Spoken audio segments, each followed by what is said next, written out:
The gold wedding band felt cold against Alani's finger as she reached for the hotel room door. "Where are you going?" Zhang Yuan's voice was quiet behind her. She turned. The man she had married just 3 hours ago stood between her and freedom, his face half hidden in shadow. She'd only met him twice before today. Once at the blues club where she worked. Once at the restaurant where he'd offered her the contract. "To my room," she said, gripping her suitcase tighter. "Like we agreed." His eyes, dark and unreadable, moved to the window. The curtains were drawn, but his body tensed like he could see through them. Like he knew something was out there. "There's been a change of plans." His hands trembled slightly as he removed his suit jacket. Not desire. Not anger. Fear. Alani felt her stomach drop. What change? He stepped closer. Not threatening, but deliberately blocking her path. "You can't leave this bed tonight." He nodded toward the king-sized mattress dominating the room. "Someone is watching us." She looked from the bed to the man she'd just promised herself to on paper. Her grip tightened on the suitcase handle until it squeaked. "What exactly do you mean, someone is watching?" Yuan's jaw tightened. "If you walk out that door right now, we're both dead by morning." "Hold up. If you have not watched part 1, stop right here. Click the card on your screen or check the link in the description. Go watch part 1 first. This will not make sense without it. For everyone else, welcome back. You remember where we left off, right?" Alani signed the contract. Married a stranger. And on their wedding night, that stranger blocked the door and said 5 words that changed everything. "Someone is watching us." But here is what I did not tell you in part 1. That night, Alani woke up at 3 a.m. to the sound of screaming. Yuan was thrashing in the sheets, clawing at his own throat, crying in a language she could not understand. And when she finally woke him up, he grabbed her wrist so hard it left bruises. Then he told her what really happened 3 years ago. What they did to him. Why he cannot be with a woman. And why his own uncle wants him dead. This is part 2. And trust me, you are not ready. Let us get into it. "You deserve to know what you've walked into," Yuan said, his voice barely above a whisper. He stood by the window, peering through a tiny gap in the curtains at the night city below. His shoulders were tight with tension. "My name isn't just Zhang Yuan. It's Han Zhang Yuan. My father was Han Suzhong." Alani sat on the edge of the bed, trying to keep her voice steady. "Should that name mean something to me? In Seoul, it means everything." He turned to face her. "When people talk about the Korean Mafia, they're talking about my family. My father built an empire, shipping, real estate, nightclubs. Some legal. Some not." He took a deep breath. 3 years ago, my father died. The business should have gone to my uncle, his brother. But my father left everything to me. 1 week later, I was taken. Taken? Kidnapped. They kept me for 3 days. His voice became clinical, detached. They said it was about business. Territorial disputes. But it wasn't. It was a message from my uncle. Yuan's fingers unconsciously moved to his throat, as though feeling phantom hands there. "What they did to me in that basement, the doctor said some damage can't be repaired." His eyes finally met hers. "In my world, a man who can't produce heirs is considered weak. Temporary. My uncle has been waiting, watching, looking for proof that I'm broken. And that's where I come in," Alani said, understanding dawning. "A wife makes you look stable. Complete. Yes." His voice softened. "But I didn't tell you how dangerous it would be. I didn't tell you they'd be watching. And for that, I'm sorry. If you're feeling the tension building, I need you to do something real quick. This story took a lot of time to put together, and I want to make sure you don't miss what happens next. Take a second to hit that subscribe button and drop a comment telling me where you're watching from. I read every comment, and I love seeing how far these stories reach. Alright, now let's go back to the beginning and see how Alani ended up in this impossible situation. 3 weeks earlier. The Blue Note on Beale Street was packed, even for a Thursday night. Blue and purple neon lights cut through cigarette smoke. A saxophone wailed somewhere near the back. Tourists bumped into each other, drinks sloshing. Alani Booker wiped down the sticky bar counter and tried not to think about the paper crumpled in her apron pocket. Final eviction notice. She had 2 weeks before she and her grandmother would be out on the street. Alani. Her manager's voice cut through the noise. VIPs at table 4. Don't screw it up. She grabbed her tray and weaved through the crowd. Table 4 was in the corner, prime real estate, away from the speakers but with a clear view of the stage. 3 men in suits sat there, looking nothing like the usual tourists. 2 of them were clearly security, scanning the room, back straight, barely touching their drinks. But the third man was different. He sat perfectly still. Unnaturally still. Like someone who had trained himself never to show what he was thinking. His suit probably cost more than Alani's rent. His face was all sharp angles, high cheekbones, strong jaw, eyes that missed nothing. Welcome to the Blue Note, Alani said, raising her voice over the music. What can I get you tonight? The security men ordered whiskey. The still man just looked at her. Water, he said finally. His voice was soft, with an accent she couldn't quite place. No ice.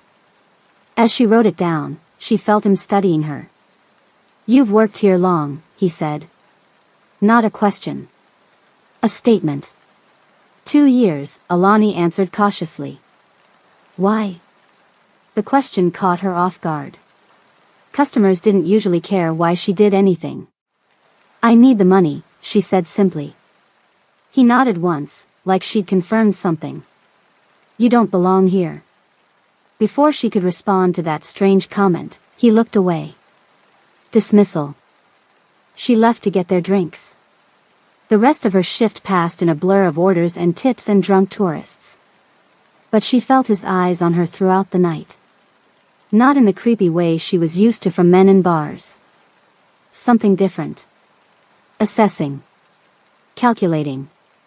When she brought their check, the security men were gone. Just the still man remained. He handed her a black credit card. Han Group International, she read from the card. My company, he said. She ran the card and brought back the receipt. He'd left a $200 tip on a $40 tab. This is too much, she said. No. It's not enough. He stood. Thank you for the service, Alani Booker. She frowned. How do you know my last name? But he was already walking away.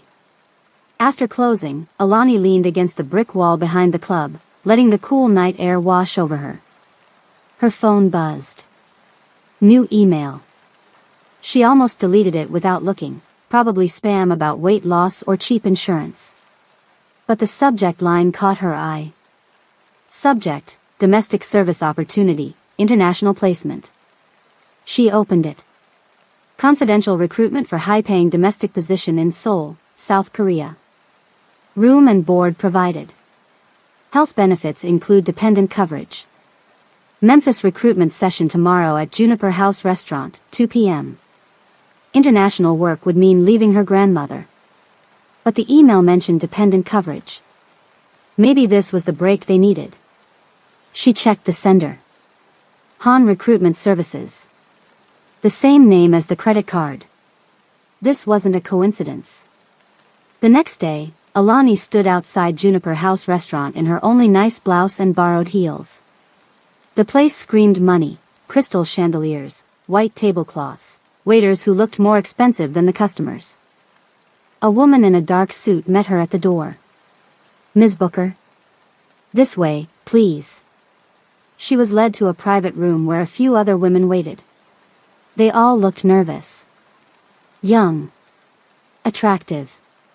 Desperate in that careful way people try to hide. A presentation began. Housekeeping position in Seoul. Good salary. Room and board included. 1-year contract. Strict confidentiality required. When it ended, the woman in the suit touched Alani's arm. Our client would like to speak with you privately. She was led to another room. Smaller. More intimate. And there, sitting alone at the table, was the still man from the club. Ms. Booker, he said. Thank you for coming. You sent that email, she said. You were watching me. I was evaluating you. He gestured to the chair across from him. Please. Sit. She should have walked out. Everything about this screamed danger. But the eviction notice in her pocket weighed her down. She sat. My name is Jang Wyan, he said.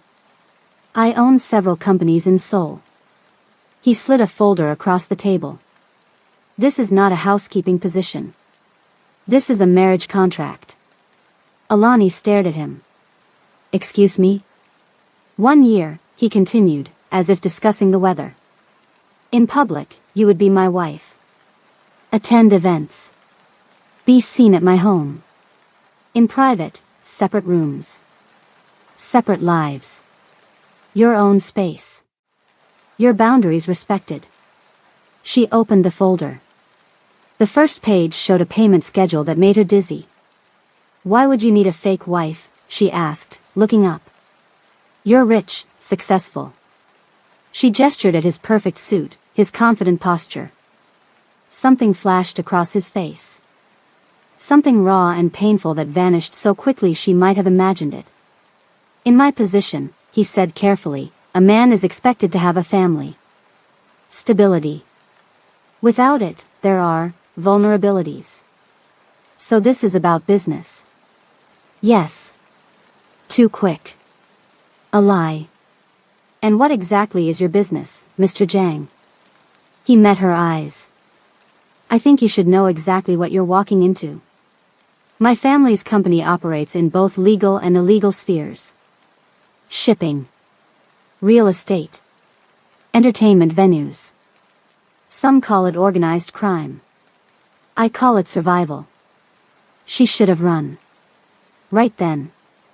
The contract guarantees your safety, he continued. You will not be asked to participate in anything illegal. When our year ends, you walk away with enough money to clear all your debts and set up a new life. How do you know about my debts? He didn't answer that. So I pretend for a year, she said, trying to wrap her mind around it. Live in your house. Smile for photos. Go to dinner parties. Yes. And there are no physical expectations? His face went completely blank. No. I am not asking for that. I cannot, he stopped. Corrected himself. I will not cross that line.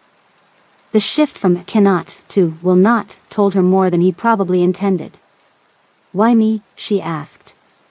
Out of all the women in Memphis? Because I've been watching you for 6 months, he said simply. The way you care for your grandmother. The way you keep your dignity despite difficult circumstances. You have strength most people lack. It was both flattering and terrifying that this stranger had been monitoring her life. And if I say no? Then you walk out that door, and we never speak again. He nodded toward the exit. No consequences. No hard feelings. Alani looked at the contract. The numbers were huge. Enough to pay for her grandmother's care at the best facility in the city. Enough to clear her student loans. Enough to start over when the year was done. I need time to think, she said. You have 24 hours. He handed her a business card with a phone number. Call this number with your answer by tomorrow night. Voice call only. That night, Alani sat at her kitchen table, the contract spread out before her. Her grandmother was already asleep in the bedroom, the oxygen machine humming its steady rhythm. The offer was insane. Marry a stranger. Move to Korea. Pretend to be the wife of a man who was basically admitting he was in the Mafia. But their apartment was falling apart. The medical bills kept piling up. And her grandmother deserved better than this, better than struggling to breathe, better than watching her granddaughter sacrifice her future. At 11:51 p.m., Alani called the number. Wyan answered on the first ring. Yes? I have questions, she said. Ask. Is this dangerous? Really dangerous? A pause. Not directly to you. But my world has risks. And my grandmother will be taken care of? Starting immediately? The first payment will process within 1 hour of your signature. Alani took a deep breath. Then I'm saying yes. There was a soft exhale on the other end of the line. Relief, maybe. A car will pick you up tomorrow at 9 a.m., he said. Bring the signed contract. The line went dead. Alani stared at the signature page for a long moment before picking up a pen. Her hands shook slightly as she wrote her name. She had just agreed to be the fake wife of a man she barely knew, in a country she'd never visited, for a life she couldn't imagine. What she didn't know, what she couldn't have known, was that she had just signed her name to more than a contract. She had signed her name to a war. Alani stood outside Juniper House restaurant feeling way out of place. This spot was too fancy for her. Big chandeliers hung from the ceiling. People in expensive clothes sat at tables eating tiny food. She wore her only nice shirt and shoes she'd borrowed from a friend at work. Her hands were sweaty as she held her purse. A woman in a black suit walked up to her. Ms. Booker? Follow me. Alani walked behind her to a room where other women were waiting. They all looked nervous, just like her. The woman started talking about a job in Seoul, Korea. Good pay. A place to live. Health insurance that would cover family members too. After she finished talking, the woman touched Alani's arm.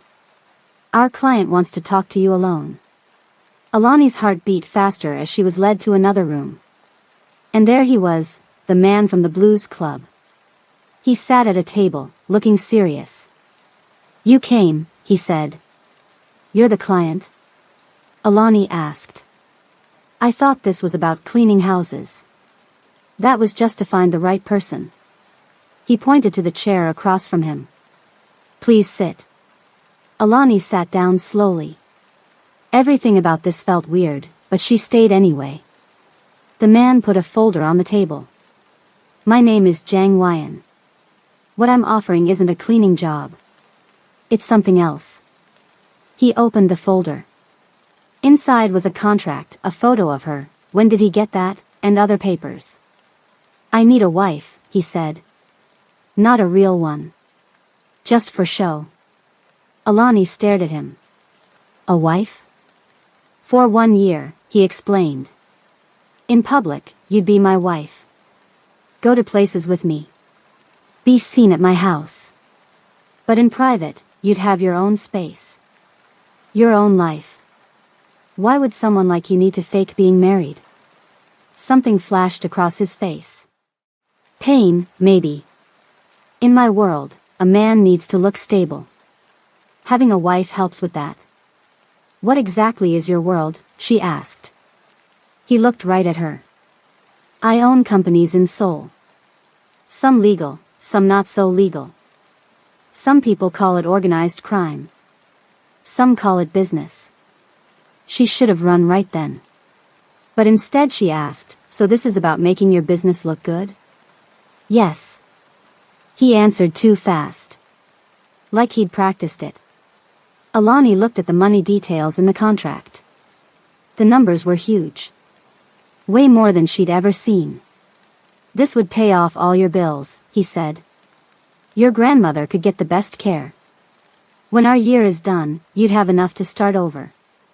How do you know about my grandmother? He didn't answer.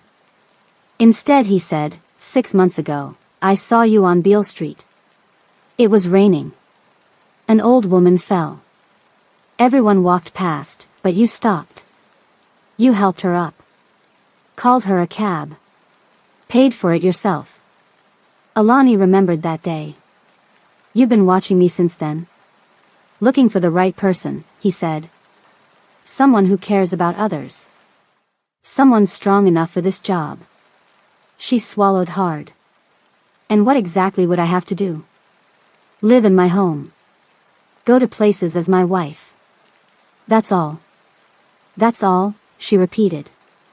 No, other stuff? His face changed. Something raw showed for a second before he covered it up. I'm not asking for that, he said quietly. I cannot, he stopped. I will not cross that line. The way he changed from cannot to will not made her wonder. And if I say no? Then you walk out that door and we never talk again. He nodded to the exit. No hard feelings. Alani stared at the contract. The money would fix everything. Her grandmother's medical bills. Their rent. Her school loans. Everything. I need time to think, she said. You have until tomorrow night. He gave her a business card. Call this number with your answer. Back at her apartment, Alani put the contract on her kitchen table after her grandmother went to sleep. The place was small, just one bedroom that her grandmother used while Alani slept on a pull-out couch. The oxygen machine hummed in the bedroom. Bills were piled on the counter. The eviction notice stuck to the fridge. Her head was spinning. Marry a stranger? Move to Korea? Pretend to be someone's wife for a year? But then she thought about Sunrise Gardens, the nice place they'd checked out last year for her grandmother. The place they could never afford. With this money, her grandmother could go there. Get better care. Not have to worry. Later that night, Alani talked to her grandmother. Loretta was in bed, propped up on pillows so she could breathe better. How was the job thing? Her grandmother asked. It's different than I thought, Alani said, sitting on the edge of the bed. It's in Korea. Korea? That's far away. Yeah, but the money is really good, Nana. Like, really good. Enough to get you into that nice place with the garden. Her grandmother looked at her closely. What kind of job is it? Really? Alani hadn't planned to tell the whole truth. But looking at the woman who'd raised her, she couldn't lie. It's not really a job, she admitted. It's more like a contract. I'd be pretending to be someone's wife. For business reasons. Girl, have you lost your mind? Her grandmother's eyes went wide. That sounds like trouble. I know how it sounds. But the money would fix everything. Your medical bills. The rent. My loans. Her grandmother was quiet for a minute. There's always a catch with easy money. I know, Nana. But I also know you've been carrying too much. She touched Alani's face. Watching you work so hard these past few years, it breaks my heart. What should I do? I can't tell you that. But whatever you decide, you make sure you know what you're getting into. And you promise me you'll come home if things feel wrong. I promise. At 11:47 that night, Alani picked up her phone and the business card. Wyan answered right away. Yes? I have questions, she said. Ask. Is this dangerous? There was a pause. Not directly to you. But my world can be risky. Why me? Really? I told you. I saw something in you. And you need this as much as I do. Alani looked at the clock. 11:51 p.m. If I do this, she said, my grandmother gets taken care of right away. The moment I sign. Before I even leave. Yes. The money goes through within 1 hour of your signature. She took a deep breath. Then I'm saying yes. She heard him exhale softly. A car will pick you up at 9 tomorrow morning, he said. Bring the signed contract. After they hung up, Alani stared at the signature line. Her hands shook as she signed her name. She had no idea what she was really getting into. The next morning, Alani packed a small suitcase. She didn't own much that seemed right for the life of a rich man's wife. She packed her best jeans, her few decent tops, the dress she wore to job interviews. She helped her grandmother get ready too. A nurse from Sunrise Gardens was coming to help with the move. Somehow, the place had found a room right away after getting the payment. "I don't like that you're doing this for me," her grandmother said, watching her pack. "I'm doing it for both of us," Alani replied, folding a sweater. "And it's just for a year. Then I'll come back, finish school, and we'll be free of all this debt." Her grandmother didn't look convinced. "Promise me you'll be careful. And call me. And come back if anything feels wrong." "I promise." Alani hugged her, breathing in her familiar smell of cocoa butter lotion and cough drops. 2 hours later, the nurse from Sunrise Gardens arrived. The place looked beautiful, clean, bright, with nice staff who smiled without looking rushed. Saying goodbye was harder than Alani expected.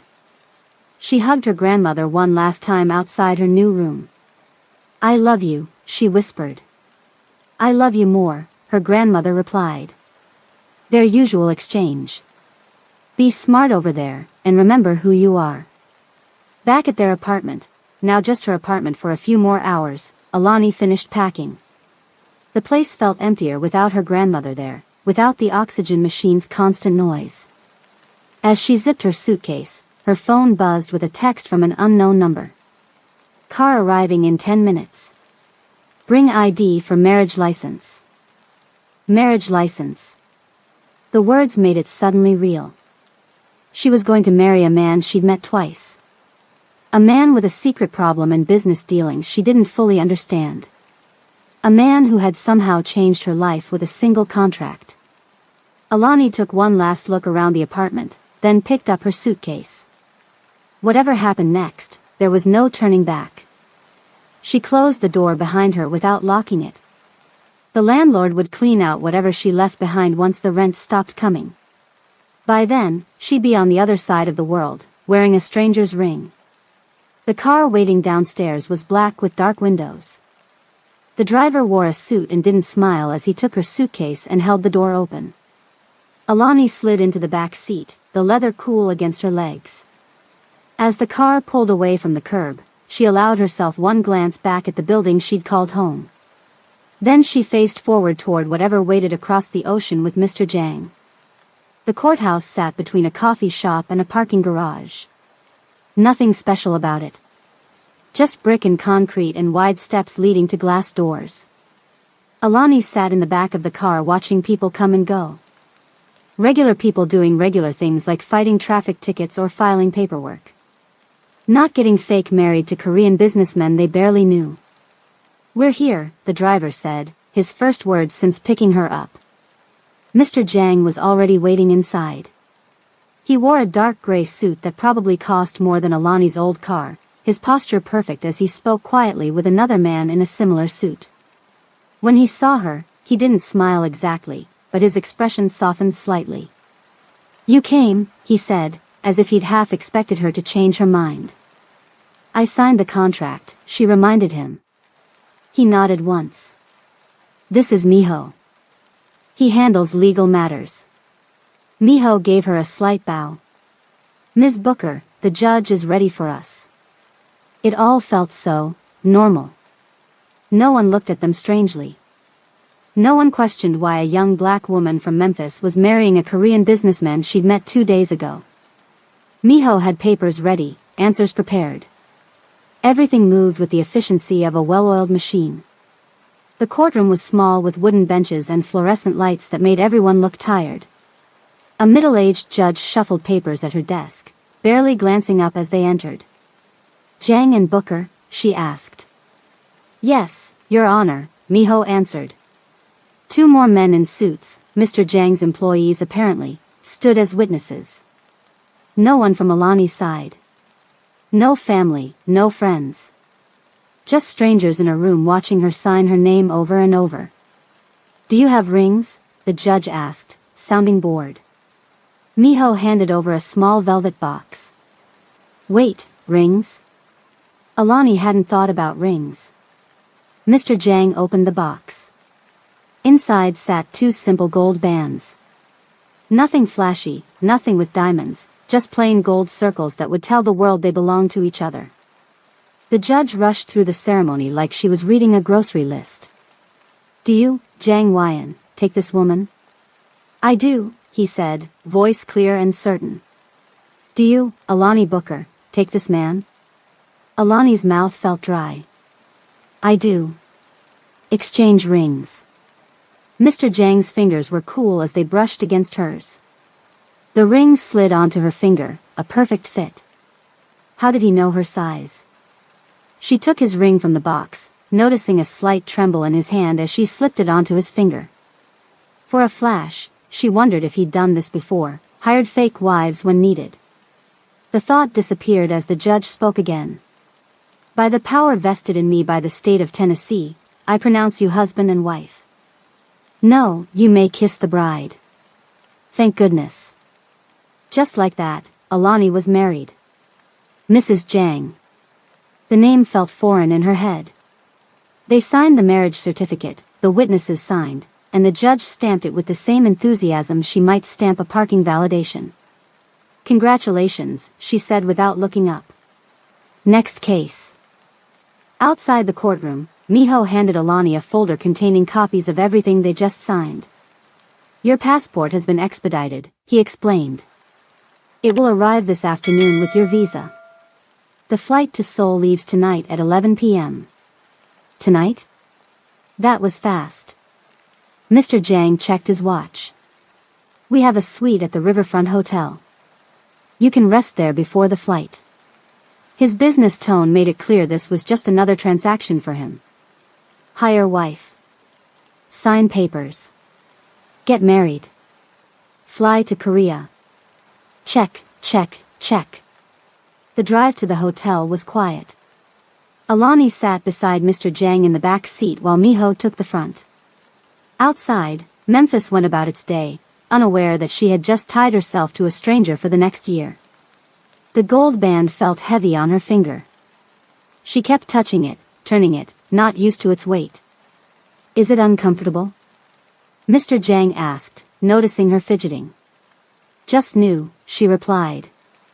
"You can take it off when we're alone," he said. "It's only for appearances." Somehow that made it worse. Even this small symbol was fake. "What should I call you?" she asked. "Now that we're, you know." "Mr. Jang is fine." "I can't call my husband Mr.," she pointed out. "People would notice." He considered this. "In public, you may call me Wyan. In private, whatever makes you comfortable." "And what will you call me?" "Alani," he said simply. The hotel overlooked the Mississippi River, its glass front reflecting the afternoon sun. Men in suits held doors open as they approached. Not hotel staff, Mr. Jang's people, Alani realized. They were everywhere, watching, alert. "Is all this security normal?" she whispered as they entered the elevator. "Yes," Mr. Jang answered. "No explanation, just fact." The elevator needed a key card for the top floor. The doors opened directly into a massive suite that made Alani freeze in the entrance. Floor-to-ceiling windows showcased the river and skyline. The living room alone was bigger than her entire apartment. White couches, glass tables, fresh flowers in tall vases. A dining area with 8 chairs. Multiple doors leading to what she assumed were bedrooms. "Your room is through there," Mr. Jang said as casually as if they were roommates. "Mine is on the left. The staff has placed your things inside." Alani walked slowly to the door he'd indicated. The bedroom was a dream. King-sized bed with more pillows than she could count. Another wall of windows, a bathroom with a tub big enough to swim in. On the bed lay a small suitcase she didn't recognize. "What's this?" she called out. Mr. Jang appeared in the doorway. "Some suitable clothes for our arrival in Seoul. There will be photographers at the airport." "Photographers?" "I am somewhat known in business circles," he said, understating what she'd gathered from her research. My marriage will be noteworthy. Alani unzipped the suitcase. Inside were clothes with tags still attached. Designer brands she'd only seen in magazines, a simple black dress, tailored pants, blouses in neutral colors, shoes that looked Italian and expensive. How did you know my size? She asked. A flicker of something crossed his face. The agency took measurements during your interview. That explained the perfect fit of the wedding ring, too. They'd been planning this while she thought she was applying for a housekeeping job. You can rest, Mr. Zhang said. We leave for the airport at 9 p.m. He closed her door, leaving Alani alone in luxury that felt more like a cage than freedom. The next morning, a black car pulled up outside Alani's apartment building at exactly 9 a.m. The driver, a man in a dark suit who didn't smile, took her suitcase without saying a word. Before heading to the courthouse, they had one important stop to make. Sunrise Gardens looked even prettier than Alani remembered. The building was clean and bright, with big windows that let in lots of sunlight.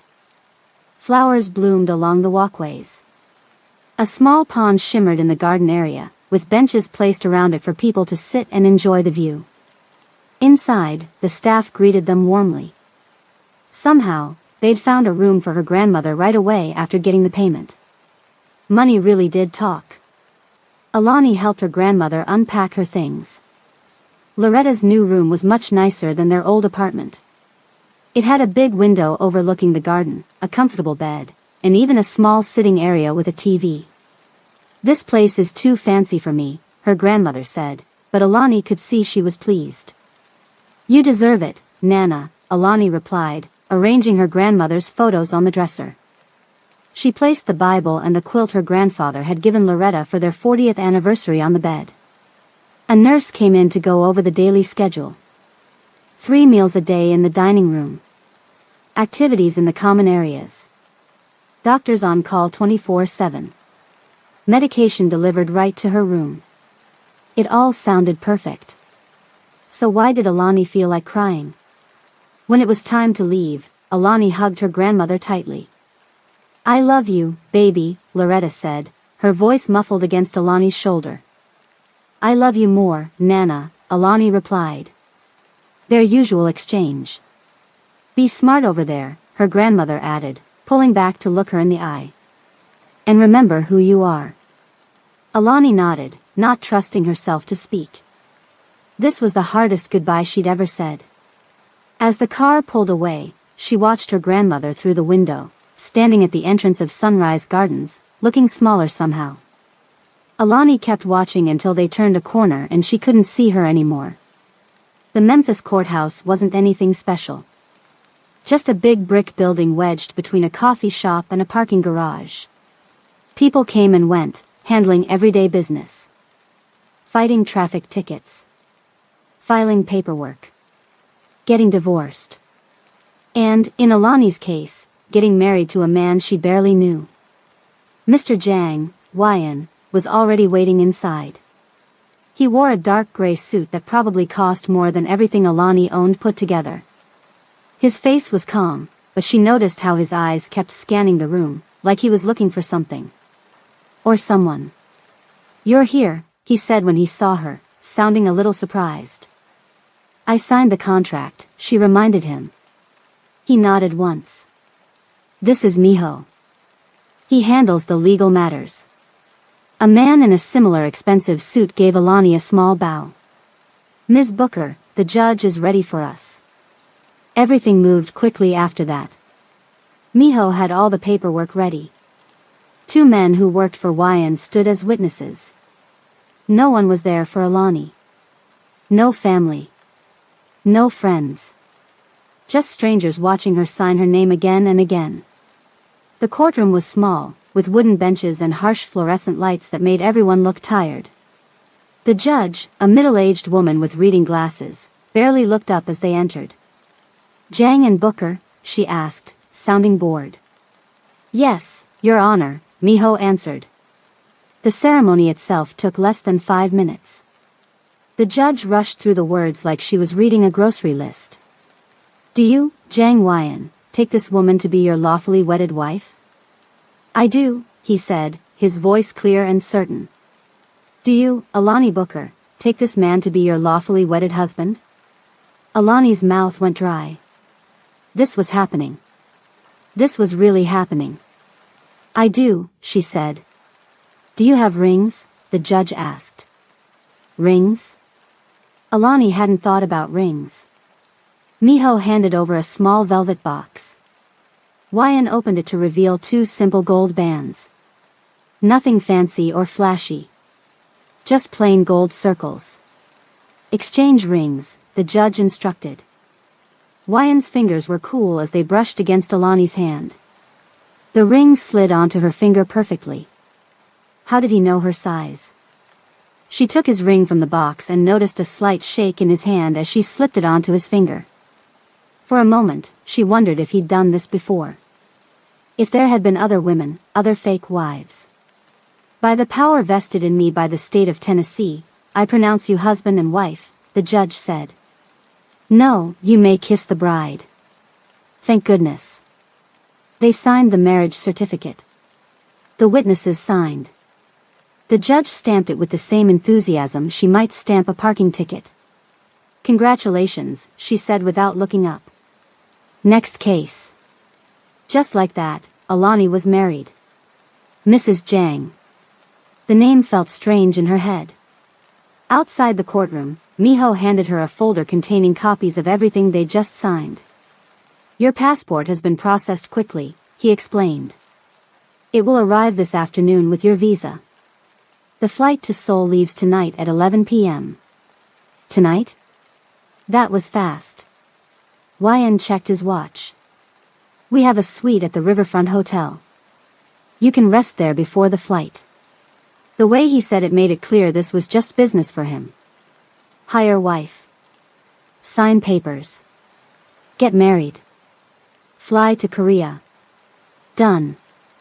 The Riverfront Hotel was the fanciest place Alani had ever been. The car pulled up to the entrance, where men in uniforms rushed to open doors. Inside, the lobby gleamed with marble floors and crystal chandeliers. They took an elevator to the top floor. The doors opened directly into the suite. Alani couldn't help but gasp. The place was huge.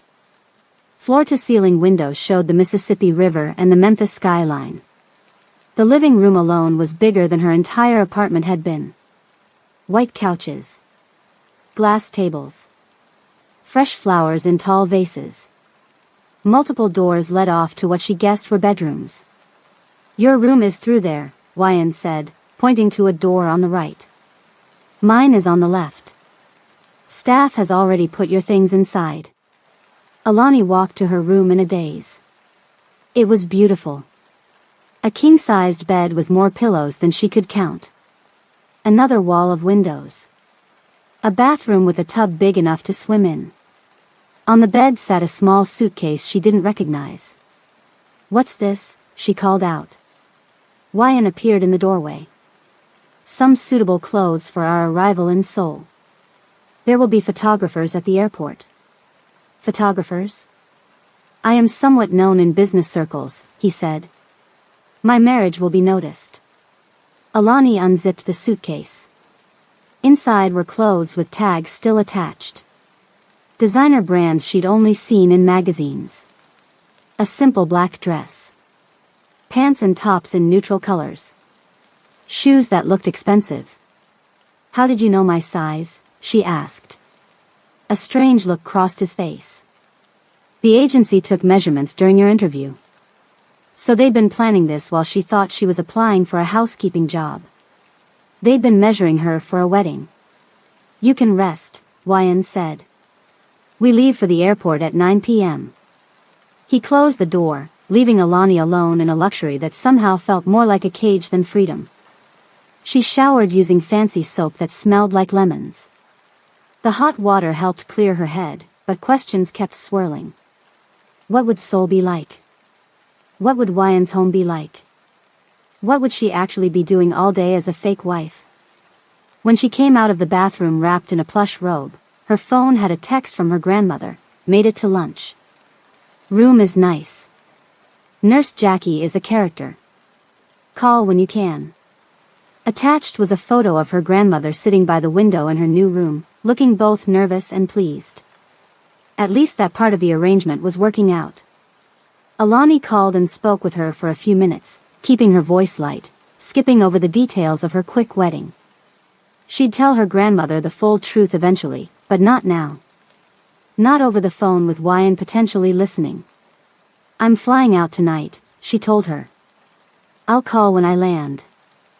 Be safe, baby, her grandmother said. And remember what I said. You come home if anything feels wrong. After the call, Alani tried on one of the new outfits. Black pants and a cream-colored blouse that fit perfectly. The fabric felt rich against her skin. She looked at herself in the full-length mirror, trying to see what others would see. The wife of a wealthy man, elegant, poised. All she saw was Alani Booker playing dress-up. A knock on her door startled her. Yes? Dinner has been delivered, Wyan's voice came through the door. If you'd like to eat. Alani hadn't realized how hungry she was. She opened the door to find Wyan standing there. Jacket off, tie loosened. He looked more human this way, less like a statue. The dining table was set with silver covers over plates and a bottle of what looked like expensive wine. I wasn't sure what you liked, he said. So I ordered several options. Under the covers were steak, fish, pasta, and various side dishes, enough to feed 6 people, not 2. They sat across from each other at the large table. Wyan poured water for them both, ignoring the wine. You don't drink? Alani asked, trying to break the silence. Not often, he replied. Medication? For pain from an old injury. The incident from 3 years ago. His eyes narrowed slightly. You've been researching me. Wouldn't you? She countered. Yes, he set his chopsticks down. That was smart of you. So what happened? The article didn't say much. It was a car accident. Deliberate, his voice was flat, clinical, orchestrated by business rivals. You were hurt badly? Yes. His tone closed the subject. They ate in silence for a while. Alani tried the steak, which was perfectly cooked. The whole situation felt surreal, eating fine dining with her new husband in a luxury hotel, wearing clothes that cost more than her rent. What will I actually be doing in Seoul? She finally asked. Besides being seen with you occasionally? Living your life, he said. You'll have access to the house, staff, cars. You can explore the city, study, whatever you wish. Just be available when needed for public appearances. It sounded both freeing and empty. A year of luxury with no purpose except occasional performances. And your family? Will I meet them? A muscle twitched in his jaw. Some of them. My uncle oversees part of the business. My mother lives outside the city. My father is not in the picture. She wanted to ask more, but his phone rang. He checked the screen, then answered in Korean, his voice instantly changing. Harder, more clipped. Alani couldn't understand the words, but she could read his body language. Whatever the caller was saying, it wasn't good news. Wyan's shoulders tensed. His free hand curled into a fist on the table. His responses became shorter, sharper. When he hung up, he sat perfectly still for a moment, staring at nothing. Is everything okay? Alani asked. He seemed to come back from somewhere far away. There's been a change of plans. That phrase again. It was starting to worry her. What kind of change? Wyan stood and began pacing, something she hadn't seen him do before. His careful control was slipping. My uncle was supposed to meet us next week in Seoul. He says he's decided to come to Memphis instead. He'll be here tomorrow morning. Okay, Alani said slowly. So we'll meet him before we fly out. It's not that simple. Wyan stopped pacing, his face paler than before. He doesn't visit without reason. He's coming to verify. Verify what? Us. This. He gestured between them. My marriage. A cold feeling spread through Alani's stomach. I thought this was just for appearances in Seoul. For business stability or whatever. My uncle has questions. Wyan ran a hand through his hair, messing up its perfect arrangement. He thinks I'm hiding something. Aren't you? His eyes met hers. Yes, but not what he suspects. Alani stood too, suddenly needing to move. What does he suspect? Wyan looked away. Many things. That this marriage isn't real. That I'm not capable of. He trailed off, but Alani could fill in the blank. This had something to do with his condition, the one he wouldn't explain. So what do we do? She asked. We convince him. Wyan's voice hardened again. We must be perfect. Convincing. He will be watching everything. How we speak, how we move around each other, everything. I didn't sign up for this, Alani said. I'm not an actress. No, Wyan agreed. But you are now my wife. At least on paper. He moved to the window, looking out at the darkening sky. And by this time tomorrow, we need to make my uncle believe it's more than paper. Or what happens? He turned back to her, shadows cutting across his face. My uncle arrives tomorrow, he says, face pale. He wants to meet my new bride. And he doesn't believe you exist. You can't leave this bed tonight. Someone is watching. Wyan's words hung in the air between them. Alani's grip tightened on her suitcase handle, her mind racing through every bad movie scenario about forced marriage and trafficking. But the fear in his eyes didn't match those scenarios. He looked, hunted. What do you mean someone's watching? Alani kept her voice low, matching his volume. Who? Wyan moved to the window, carefully, staying to the side of the curtains. My uncle's men, maybe others. I thought your uncle wasn't arriving until tomorrow. His men are always ahead of him. Wyan peered through a small gap in the fabric. This hotel has been secure for years, but after that phone call. He shook his head. He doesn't just want to meet you. He wants to catch us. Catch us doing what? We're not doing anything wrong. We're lying, Wyan gestured between them. This marriage. If he proves it's fake, it creates problems for both of us. Alani set her suitcase down, trying to think clearly. Okay, so he's suspicious.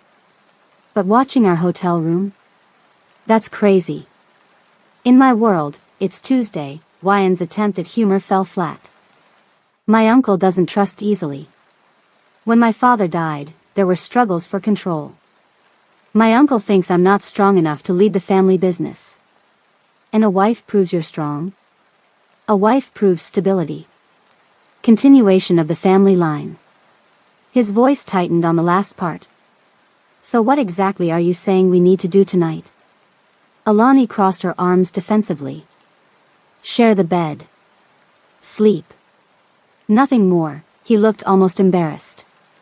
But if anyone is watching through cameras, or if someone reports back to my uncle, they need to see a normal married couple. Alani glanced at the king-sized bed dominating the room. It was huge. Plenty of space for two people to sleep without touching. Can't we just... I don't know, mess up both sides of the bed, and I'll sleep on the couch.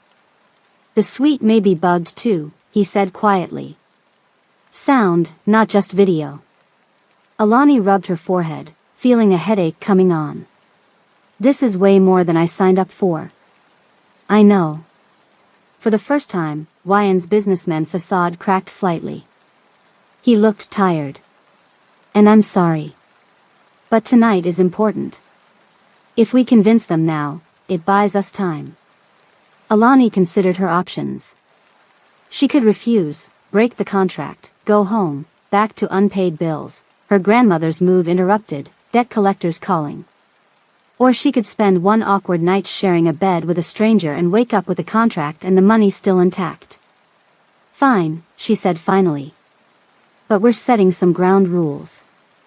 Relief softened his features. Of course. I sleep in my clothes. You sleep in yours. We stay on opposite sides. And this is a one-time thing. Agreed. He nodded formally as if they'd just negotiated a business deal. And maybe they had. Alani grabbed her small overnight bag. I'm going to change in the bathroom. The bathroom was bigger than her old bedroom, all marble and glass. Alani splashed water on her face, staring at her reflection. How had her life turned so completely upside down in just 3 days? She changed into the closest thing to pajamas she had, yoga pants and a loose t-shirt, and brushed her teeth, taking her time. When she finally emerged, Wyan had dimmed the lights and was sitting on one side of the bed, still fully dressed except for his shoes and jacket. I'll take this side, he said, indicating the half nearest the window. Fine. Alani approached cautiously, setting her phone on the nightstand. They moved awkwardly around each other like dancers who'd never practiced together. She pulled back the covers on her side while he arranged pillows between them, a soft barrier marking their territories. Ready? He asked, hand on the lamp switch. Alani nodded, sliding under the covers. The sheets were cool and expensive, nothing like her worn cotton ones at home. The mattress dipped slightly as Wyan got in on his side, keeping the pillow wall intact between them. The light clicked off, plunging the room into darkness broken only by the faint glow of the city through the curtains. Good night, he said formally. Night, she replied, turning on her side to face away from him. Alani lay awake, hyper-aware of the stranger breathing a few feet away. The whole situation felt surreal. Married this morning, sharing a bed tonight, flying to Korea tomorrow. Her life had become a bizarre movie, and she wasn't sure if it was a thriller or a tragedy. Wyan's breathing never deepened into sleep. She could tell he was awake too. Both of them pretending to rest while their minds raced. The minutes crawled by, marked by the digital clock on the nightstand. 11:42, 12:15. 12:53. Somewhere after 1 a.m., exhaustion finally pulled Alani under. She woke to movement. The bed was shaking slightly. At first, still half asleep, she thought it might be an earthquake. Then she heard the sound, a small choked noise that wasn't quite a word. Alani turned over. In the dim light filtering through the curtains, she could make out Wyan's form. He was still asleep, but his body was rigid, his hands clenched in the sheets. Sweat gleamed on his forehead. His head moved side to side in tiny jerky motions like he was trying to say no without speaking. Another sound escaped him, part whimper, part gasp. Mr. Jang, Alani whispered. He didn't wake. His breathing grew faster, more ragged. Words tumbled from his lips. Korean phrases she couldn't understand, but their desperate tone needed no translation. He was trapped in something terrible. Mr. Jang, she said again, louder. Wake up. His body jerked violently, nearly knocking over the pillow barrier. His hands clawed at his chest as if fighting invisible restraints. Alani reached out, then hesitated. Should she touch him? Would it make things worse? Before she could decide, Wyan's eyes flew open. For a moment, they were wild, unseeing. Then awareness flooded back along with something that looked like shame. He sat up quickly, breathing hard. I apologize, he said, voice rough. I didn't mean to wake you. It's okay, Alani said. Are you all right? Yes. The word was automatic, unconvincing. Alani watched as he swung his legs over the side of the bed, sitting with his back to her. His shoulders rose and fell with each deliberate breath. He was trying to regain control. Does that happen a lot? She asked. A long pause. Since the accident. Do you want to talk about it? Alani surprised herself by asking. This wasn't her problem. They weren't really married. His nightmares weren't her concern. No, he said, then softer, but thank you. The clock on the nightstand showed 3:14 a.m. Wyan stayed by the window, apparently not ready to return to sleep and its waiting nightmares. Alani sat up, leaning against the headboard. My grandmother has nightmares sometimes, she said, not sure why she was sharing this. About when my grandfather died. She says talking about it helps. Perhaps your grandmother is wiser than I am, Wyan replied quietly. Silence settled between them. Alani thought he'd closed the conversation, but then he spoke again, his voice so low she had to strain to hear. It wasn't just a car accident, he said. It was 3 days.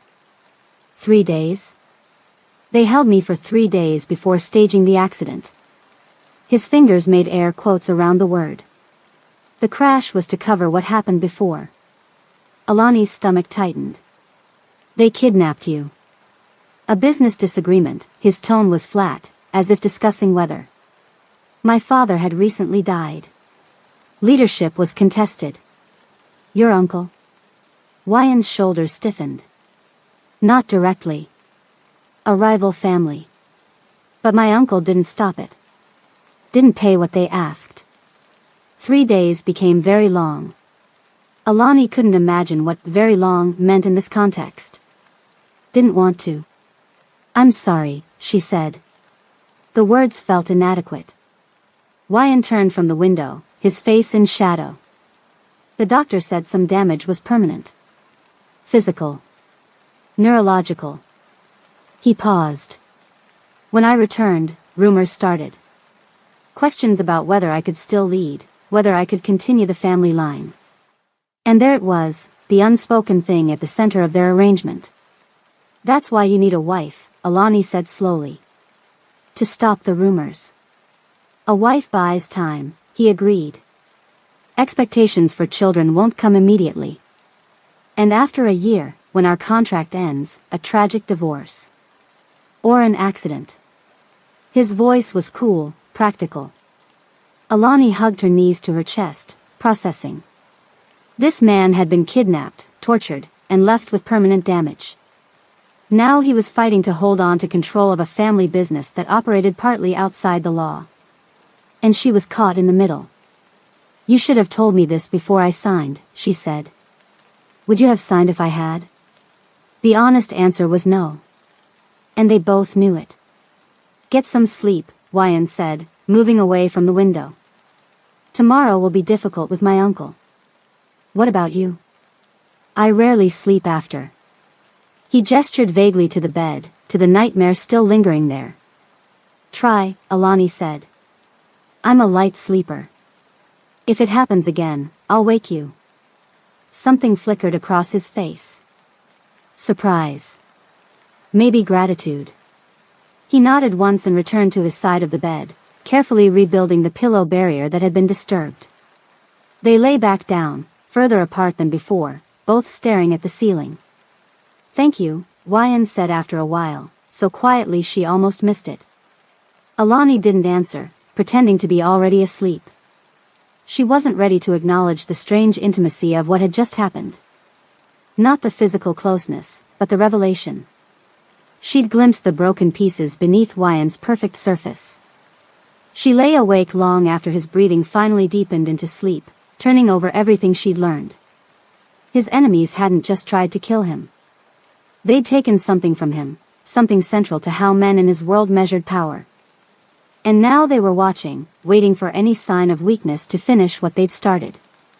Which meant Alani wasn't just a fake wife. She was a shield. A human smokescreen. The thought should have terrified her. Instead, it awakened something unexpected, a protective instinct, a flash of anger at people who would use such a private injury as a weapon. Dawn was breaking by the time her eyes grew heavy again. Golden light began seeping around the edges of the curtains. In the half-light, Wyan's sleeping face looked younger. The careful mask set aside. Just before Alani drifted off, a bright flash illuminated their window from outside. Quick, artificial, gone in an instant. A phone camera. They were being watched, just as Wyan had said. The game had already begun. Alani woke up to the sound of running water. Sunlight was coming through a crack in the curtains, making a bright line across the empty side of the bed where Wyan had been. The bathroom door opened and Wyan walked out, already dressed in a fresh suit, his hair still damp. He stopped when he saw she was awake. "Good morning," he said stiffly. "My uncle will be here in 90 minutes. There's a dress in your closet for breakfast." Alani sat up, rubbing sleep from her eyes. "What about the camera flash last night?" A muscle tightened in his jaw. "One of my uncle's men. I've checked the hotel security footage. So they really are watching us." "Yes." He fixed his already perfect tie. "And they'll be watching today too. Every word. Every move. Great. Nothing like pressure first thing in the morning." She got out of bed and found a navy blue dress hanging in her closet. It was simple but nice, with sleeves that came to her elbows. Next to it hung a small pearl necklace. The outfit screamed, respectable new wife. As she showered and dressed, Alani tried to prepare mentally. She needed to seem like a woman in love, not a woman in a business deal. She needed to know the kind of things about Wyan that a real wife would know. "We need a crash course in each other," she announced, walking out of the bedroom. "Basic stuff that real couples would know." Wyan looked up from his phone. "Like what?" "How we met. Your favorite food. Whether you snore." She sat across from him at the small table where coffee was waiting. "Your uncle's going to ask." He nodded slowly. "You're right. Let's keep it simple. We met at your blues club 3 months ago while I was in Memphis on business. 3 months is pretty fast to get married. Rich men make quick decisions about beautiful women," he said matter-of-factly. "It's believable." Alani felt her cheeks get warm at the casual way he called her beautiful. "Okay. What else?" "I don't snore. I like Korean food but also American steaks. I read history books for fun. I work too much." He listed facts about himself like items on a menu. "Your turn." "I worked at the blues club to help pay for school. I was studying business before I had to drop out to take care of my grandmother. I like early mornings and thunderstorms. I make really good pancakes." Wyan nodded, like he was memorizing everything. "What about pet names?" she asked. A husband and wife would have names for each other. Wyan hadn't thought of that. "I guess I could call you, darling. And I could call you honey sometimes. Nothing too mushy." "That would work." He seemed uncomfortable with even this small bit of fake intimacy. Wyan handed her a phone. "This is secure. Untraceable. Use it only for emergencies." A knock at the door ended their practice time. Wyan's face instantly changed, becoming more guarded. "Ready?" he asked. No. She wasn't. But she nodded anyway. The man who walked into their suite moved like a tiger, smooth, patient, dangerous. He was in his early 60s with silver-streaked hair, perfectly styled. His clothes were expensive but not flashy, the kind of rich that didn't need to show off. His eyes missed nothing, taking in every detail of the room before settling on Alani. 2 men in dark suits came in behind him, positioning themselves near the exits. Bodyguards, clearly. Wyan stepped forward. "Uncle, this is my wife, Alani." "Alani, my uncle, Kim Sango." The older man smiled, but the smile didn't reach his eyes. "So you really do exist. My nephew has been quite mysterious about you." "It's nice to meet you, sir," Alani said, offering her hand. Instead of shaking it, he clasped it between both of his, a gesture that seemed friendly but felt like being trapped. "Please, call me Uncle Sango. We are family now." His English was perfect with barely any accent. That somehow made him more scary. "Shall we have breakfast?" Wyan suggested, his voice slightly tense. Hotel staff wheeled in a cart loaded with covered dishes. The smell of fresh bread and coffee filled the suite as they sat around the dining table. Uncle Sango's men stood near the door, watching silently. So, Alani, the uncle began as servers poured coffee. Tell me how you met my nephew. He's been unusually quiet about the details. Alani felt Wyan tense beside her. This was their first test. I was working at the Blue Note on Beale Street, she said, smiling like it was a happy memory. He came in with some business people. Most customers barely noticed the staff, but Wyan actually looked at me when he ordered. Asked how long I'd worked there. Uncle Sango raised an eyebrow. And that impressed you? Being seen impresses everyone, Alani replied honestly. We talked a little that night. He came back the next evening alone. This was all made up, but it felt real as she said it. Wyan was looking at her with something like surprise. And now, 3 months later, you're married, the uncle observed. Rather quick, don't you think? Alani took a sip of coffee. When you know, you know. The uncle's laugh was sharp, like breaking glass. How practical Americans are about love. He turned to Wyan. Your father took 3 years to decide on your mother. Times change, uncle, Wyan replied. Indeed they do. Sango cut into his eggs with surgical precision. And what do you know about our family business, Alani? The question hung in the air like smoke. I know it's complicated, she said carefully. Multiple companies, some public, some private. And the private ones don't concern you? They concern me because they concern my husband, Alani said, meeting his gaze. But I trust his judgment. Uncle Sango studied her over the rim of his coffee cup. Trust? Such a rare thing. He set the cup down with a soft clink. And children? Will those come quickly too? Wyan's hand tightened on his fork. We're enjoying being newlyweds first, Alani said smoothly. Some things shouldn't be rushed. The uncle smiled thinly. Wise. Though at your husband's age, heir considerations become pressing. His position demands continuity. The threat was barely hidden, no heir, no leadership. We understand family obligations, Alani said, placing her hand over Wyan's in a gesture that felt both strange and necessary. Breakfast continued with the uncle asking questions that seemed casual but were actually carefully designed traps. Where would they live in Seoul? Had Alani met any other family members? Was she planning to learn Korean? Through it all, Wyan remained tense beside her, answering when needed but letting Alani take the lead. After breakfast, Uncle Sango made an unexpected suggestion. I'd like to see this famous Beale Street before I return to Seoul, he announced. Perhaps you could show me where you met. Alani's stomach dropped. The Blue Note, where everyone knew her as a server, not as the wife of a wealthy businessman. Wyan started to object. Uncle, we have flight preparations. Nonsense. A quick visit. I insist. The words were pleasant. The tone was not. 30 minutes later, their small group of black SUVs pulled up at the edge of Beale Street. Even in daylight, the area had character. Neon signs unlit but still colorful. Music spilling from open doors.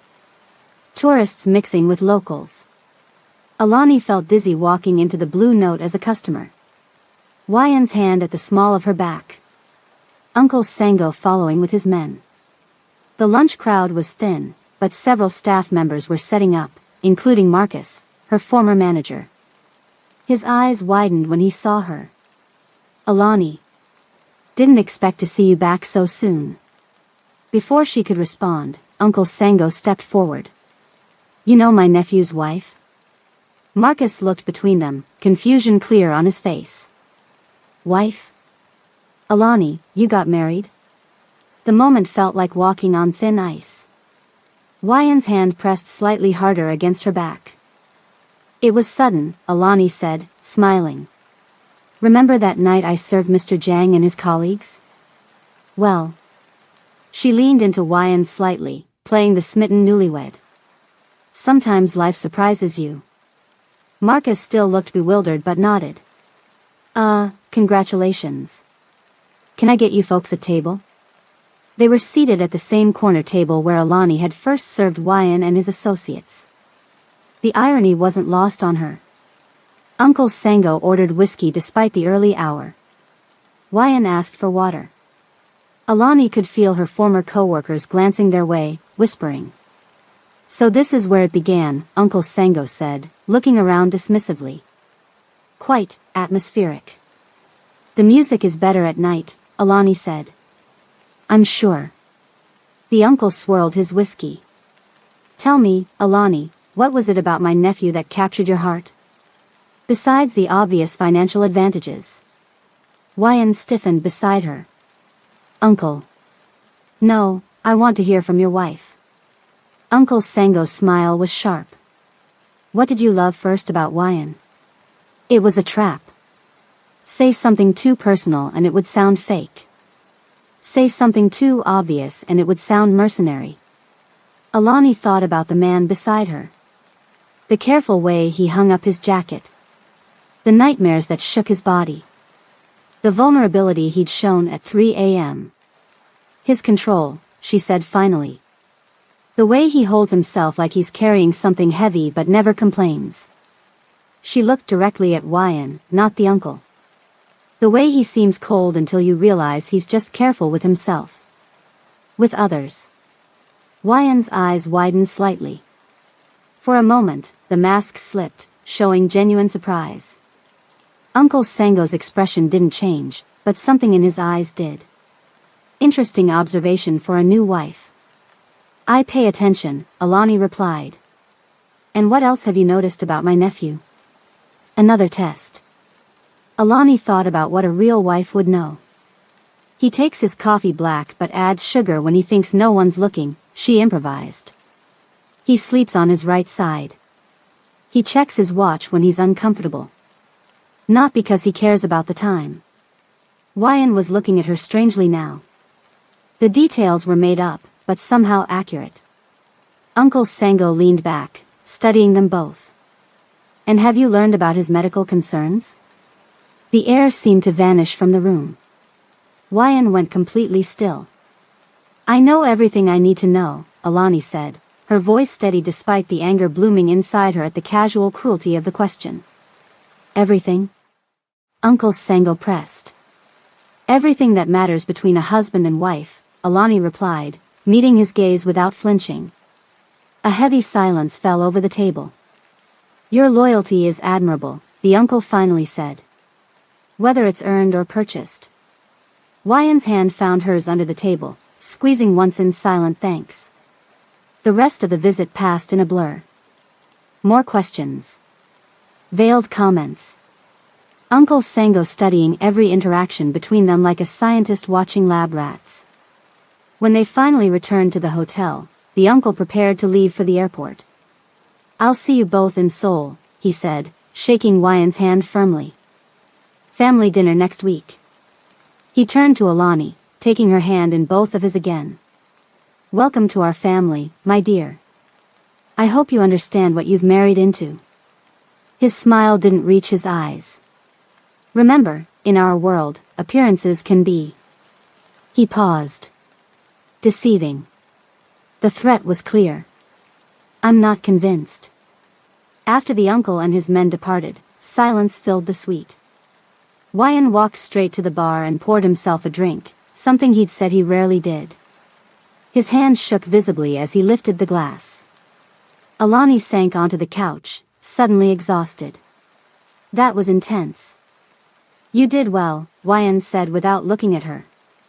Better than I expected. Thanks, I think. She kicked off her heels, wiggling her toes in relief. Is he always like that, your uncle? Wyan took a long swallow of his drink. Yes. He tests everyone. Always looking for weakness. Well, I think we passed. Wyan set his glass down with a sharp clink. No. He finally turned to face her, his expression grim. You did well, but it doesn't matter. He already knows. What do you mean he already knows? Alani stood up, no longer tired. Knows what exactly? Wyan poured himself another drink, this one bigger than the first. That this marriage isn't real. How could he know? We were convincing. My uncle doesn't need proof. He works on instinct. Wyan drained half his glass in one swallow. And he's rarely wrong. Alani watched him, the careful businessman now showing cracks. His tie was loosened, hair slightly messed from running his hand through it, eyes darting to his phone every few seconds. So what does this mean for us? For the contract? It means things just got more complicated. He finished his drink, set the glass down with too much force. We need to leave now. Our flight's been moved up. Wait. Alani moved to block his path as he headed toward the bedroom. I'm not going anywhere until you tell me what's really going on. All of it. He tried to step around her. We don't have time. Make time. She crossed her arms. Your uncle just threatened me, and you're saying he knows our secret. I deserve the truth before I get on a plane with you. They stared at each other. A silent battle of wills. Finally, Wyan's shoulders dropped slightly. Fine. He moved to the window, keeping his back to her. What do you want to know? Everything. Starting with what your business really is. He was quiet for so long, she thought he might not answer. When he finally spoke, his voice was flat. The Han Group began with my grandfather. After the Korean War, he started with protection fees from local merchants. Small at first, then bigger. By the time my father took over, we had shipping routes throughout Asia. Shipping what? Initially whatever paid. Later, whatever was exclusive. Art. Technology. A hesitation. Sometimes people. Alani felt cold. Human trafficking? Not anymore, he said quickly. My father stopped that part 20 years ago. Too risky. Too cruel. We shifted to real estate. Nightclubs. Lending. Loan sharks. High-interest private loans, he corrected, for people banks won't touch. And what happens when they can't pay? Wyan finally turned to face her. Sometimes we take property instead. Sometimes we find them employment to work off the debt. Forced labor. Paid work, he insisted. Hard, yes. Illegal sometimes. But no one disappears anymore. That was my father's change. And your uncle doesn't like these changes. A humorless smile touched his lips. My uncle thinks mercy is weakness. When my father died, he expected to take control. But my father's will was clear. The business passed to me. So your uncle's been fighting you ever since. Not openly. That would create division, make us vulnerable to rivals. Instead, he undermines. Questions my decisions. Looks for weakness. Like your. Alani hesitated, medical condition. Pain flickered across his face. Yes. After the kidnapping, when it became clear that I couldn't, he stopped, recalibrated. In our world, a man who cannot have children is considered incomplete. Temporary. That's archaic. It's reality, he said simply. My uncle has a son. If I show weakness, if I cannot secure the future of the family, control shifts to them. And people would die during that shift. Yes. My loyal people. Anyone who supported me. He ran a hand through his hair again. And possibly you, now that you're connected to me. The reality of her situation suddenly felt very heavy. This wasn't just about pretending to be married. This was about survival in a world where appearances determined who lived and died. Alani looked down at the gold band on her finger. It felt heavier now. Not just a prop for a performance, but a target painted on her back. Pack your things, Wyan said, his voice softer now. The plane will be ready in 2 hours. As he left the room, Alani stood frozen, the full weight of her decision finally hitting her. She hadn't just signed up for a fake marriage. She'd signed up for a war. And what she couldn't know, was that the uncle had already made his first move against her. Before his plane had even taken off, he'd sent a team to Memphis. Not to follow her. To watch her grandmother. Alani had never seen a private jet up close before. It sat on the tarmac, gleaming white with the Han Group logo on the tail. It looked like something from a movie, not something she was about to step into. Security people were everywhere. Men in dark suits scanning the area, checking under the plane, talking into earpieces. The driver opened her door and a man in a pilot's uniform greeted them at the stairs. "Good evening, Mr. Zhang. We're ready for takeoff whenever you are." Wyan just nodded, his mind clearly elsewhere. He'd been quiet since they left the hotel, checking his phone constantly. Inside, the plane was even more impressive. Leather seats that looked more comfortable than any bed Alani had ever slept in. Wood panels on the walls. Fresh flowers in crystal vases. There was even a separate bedroom area in the back. "Your company owns this?" she asked as she sank into a seat by the window. "Several," Wyan replied absently, still looking at his phone. A flight attendant offered them drinks. Alani asked for water. Wyan didn't respond at all, so the attendant just left a bottle for him. They took off into the night sky.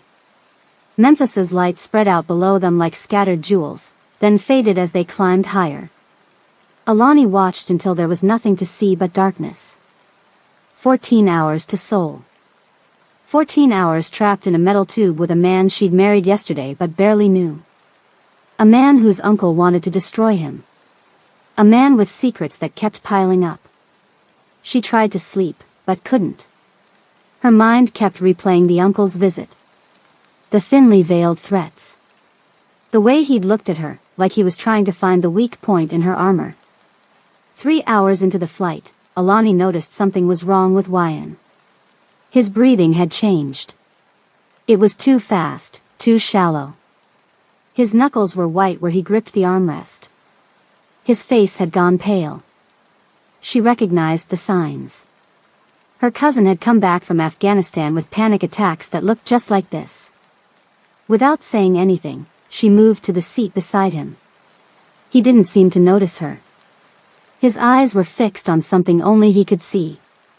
"Wyan," she said softly. "You're having a panic attack." He didn't respond. A bead of sweat rolled down his temple. "It feels like you're dying, but you're not," she continued, keeping her voice calm. "Focus on me. Breathe with me." She took his hand, not caring about crossing boundaries anymore. His skin was cold and clammy. "Breathe in through your nose. 1, 2, 3, 4. She demonstrated. "Hold it. 1, 2, 3, 4, 5, 6, 7. Now out through your mouth. 1, 2, 3, 4, 5, 6, 7, 8. At first, he couldn't follow. His breath came in gasps. But she kept going, kept counting, kept her hand firmly on his. Slowly, his breathing began to match hers. The death grip on the armrest loosened slightly. "The plane," he managed between breaths. "Reminds me of when they took me." "We're safe here," she assured him. "Your people checked everything. Focus on now, not then." They sat like that for several minutes, breathing together, her hands steady on his. Gradually, color returned to his face. The shaking subsided. "Better?" she asked. He nodded but didn't pull his hand away. "Thank you." His voice was rough, like the words had been dragged up from somewhere deep. "Does that happen often?" "Sometimes. When I'm..." He hesitated, "when control slips." "You can't control everything," she said gently. "I have to try. Too many people depend on me." Looking at him now, vulnerable and human, it was hard to see the powerful crime boss. She just saw a man carrying too much weight, afraid to put it down.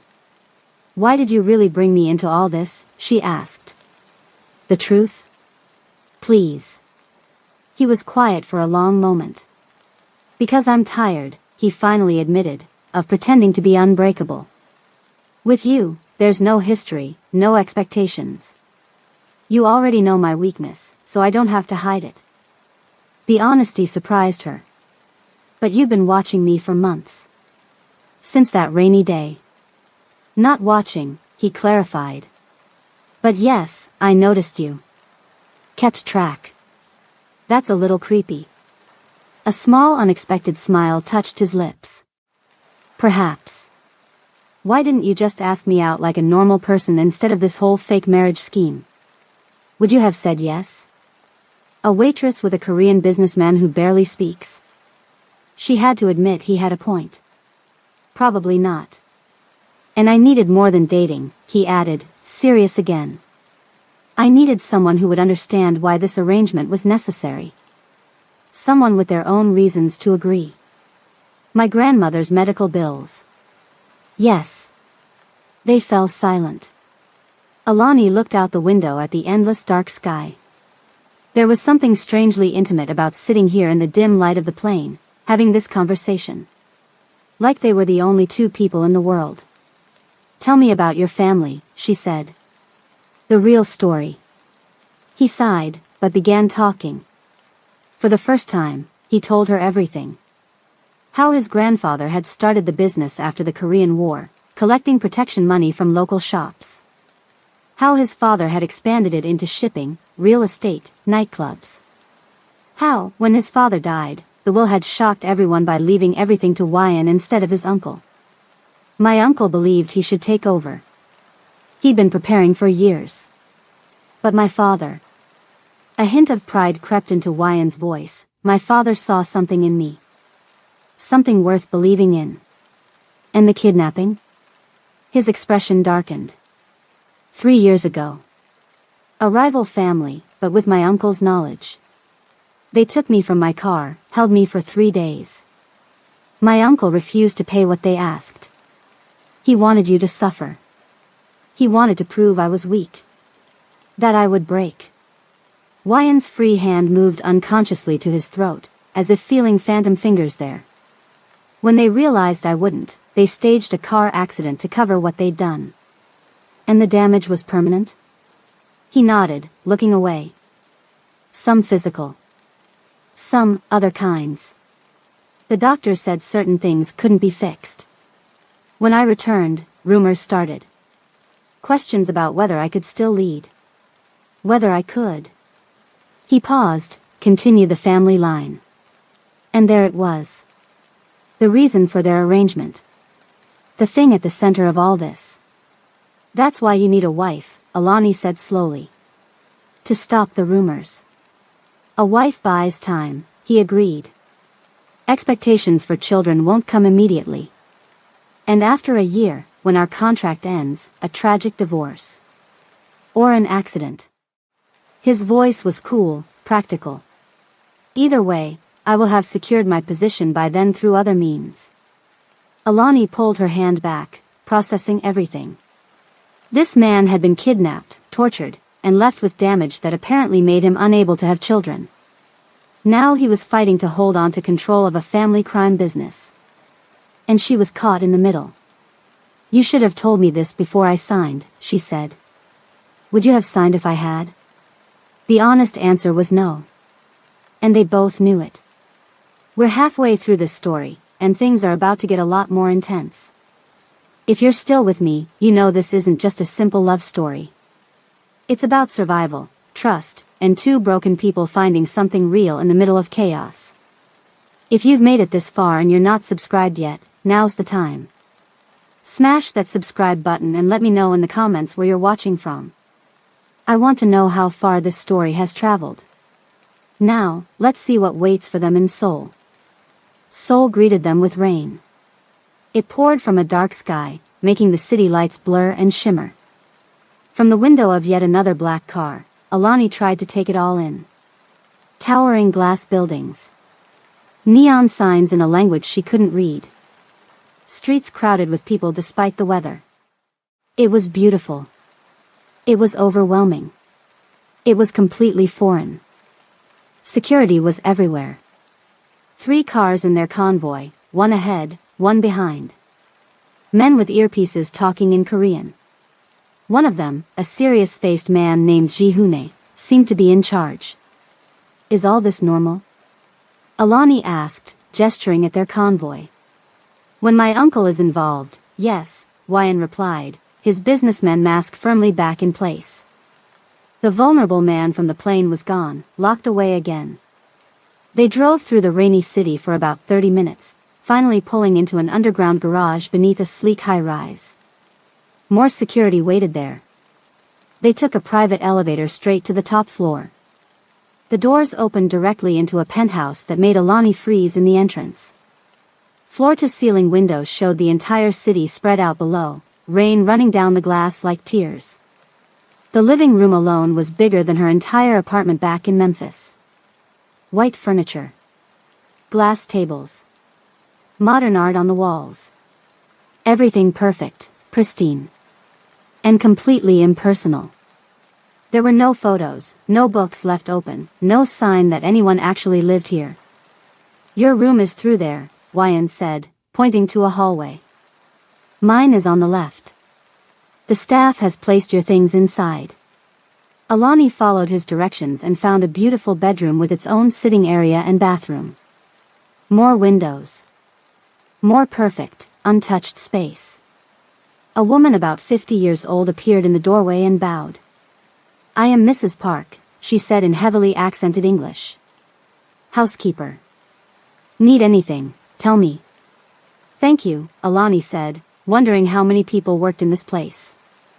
When she came back to the living room, Wyan was checking his watch. I have meetings, he said. I'll be back late. Mrs. Park will bring you dinner. Rest. The jet lag will hit soon. And just like that, he was gone, leaving Alani alone in a massive apartment in a foreign country, married to a man she'd known for 3 days. She spent the afternoon exploring the penthouse. The kitchen was state-of-the-art but looked unused, like a showroom.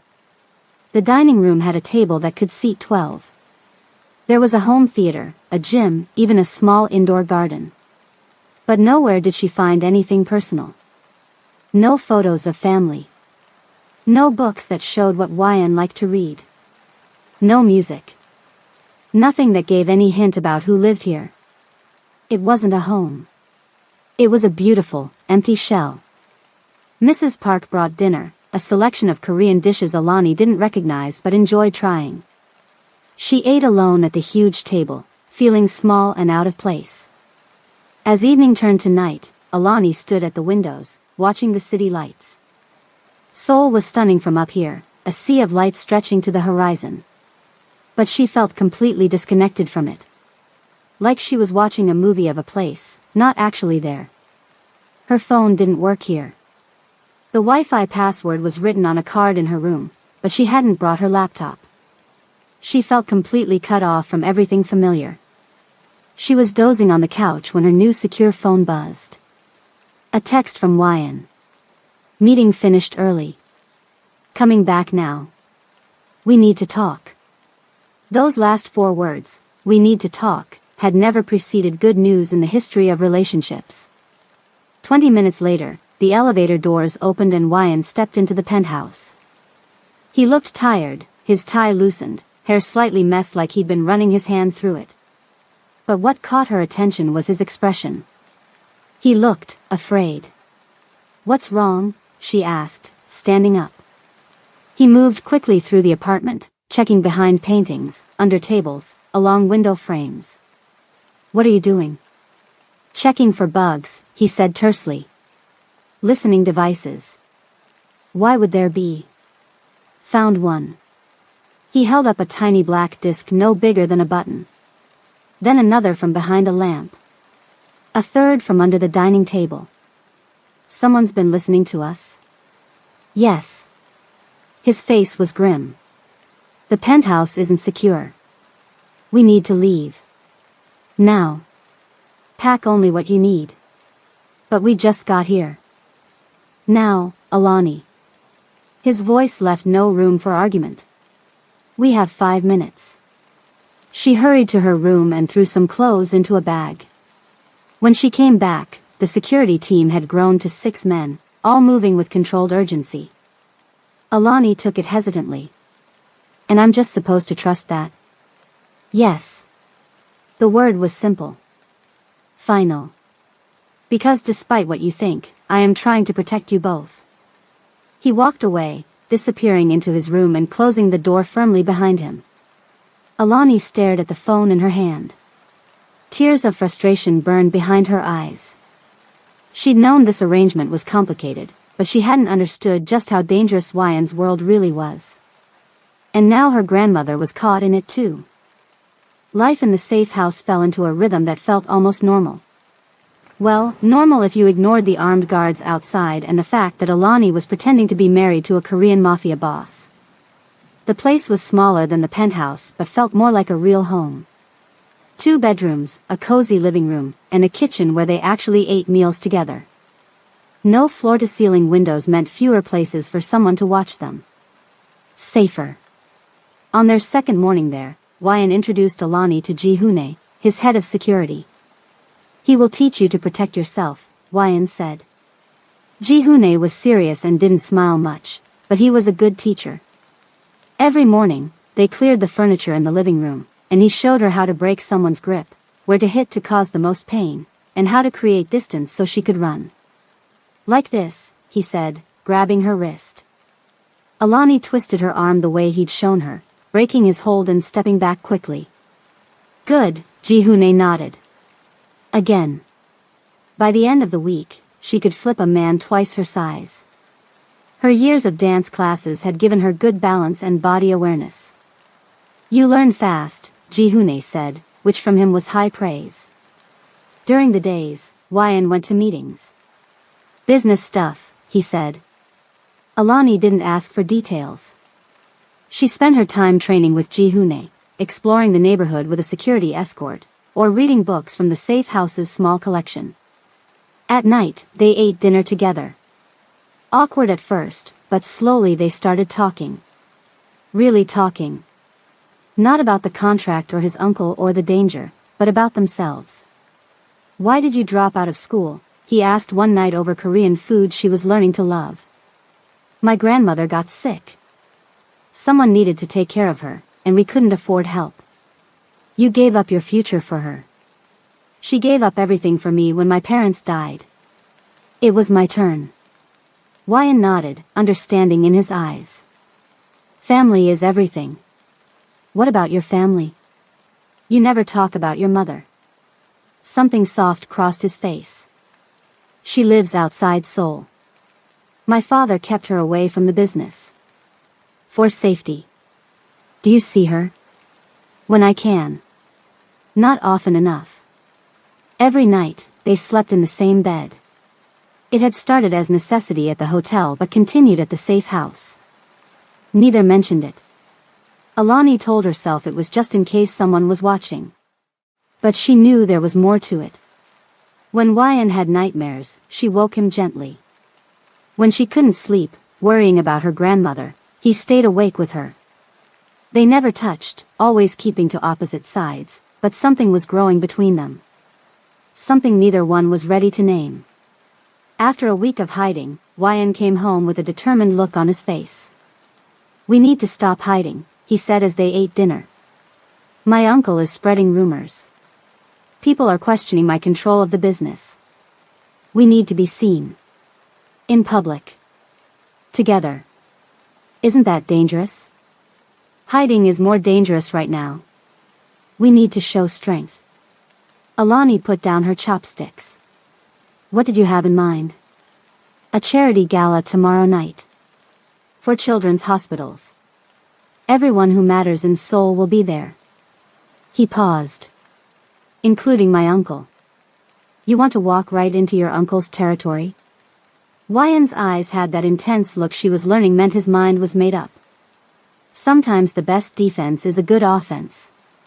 And that's how, the next evening, Alani found herself being transformed by a stylist Wyan had brought to the safe house. The woman worked quietly, turning Alani's hair into an elegant updo with pearl pins. Her makeup was subtle but made her eyes look huge, her lips fuller. The dress waiting for her was midnight blue, floor-length, with a modest neckline but a back that dipped just low enough to be elegant without being revealing. It fit like it had been made for her. It probably had been. One final touch, the stylist said, opening a velvet box. Inside were diamond earrings and a matching necklace. Real diamonds. More money than Alani had ever seen, just sitting there to be worn for one night. When she was fully dressed and stepped out of the bedroom, Wyan was waiting in the hallway. He stopped mid-sentence in his conversation with Ji-hoon. For a moment, he just stared. "You look." He seemed to search for the right word. "Beautiful." Alani felt her cheeks warm. "Will I pass as your wife? You will outshine everyone there." He looked pretty good himself in a perfectly tailored black tuxedo. They stood there for a moment, just looking at each other, until Ji-hoon cleared his throat. "The car is waiting, sir." The ballroom of the Grand Seoul Hotel glittered with crystal chandeliers and wealth. Women in designer gowns that cost more than cars.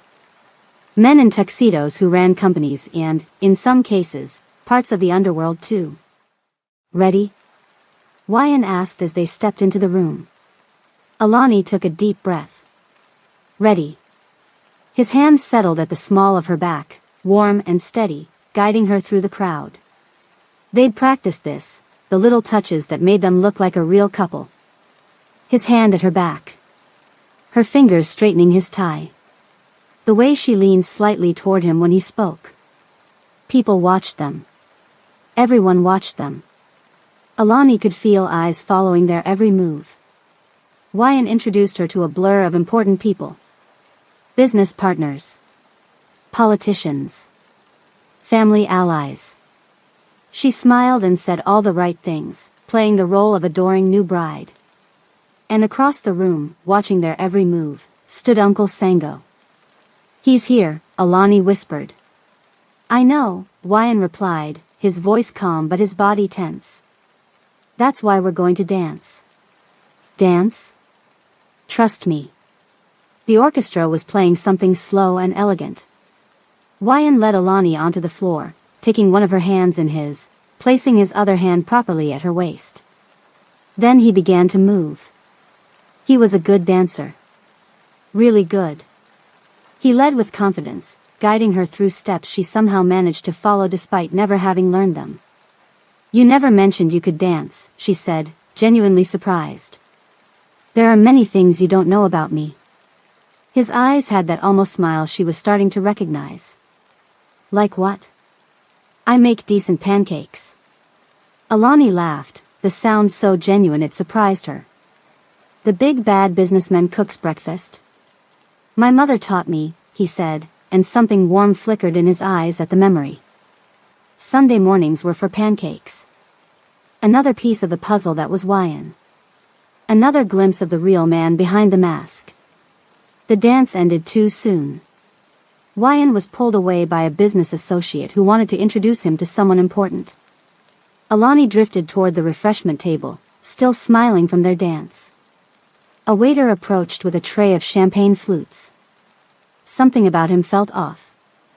His eyes weren't on her but were scanning the room. His hand dipped briefly into his jacket pocket.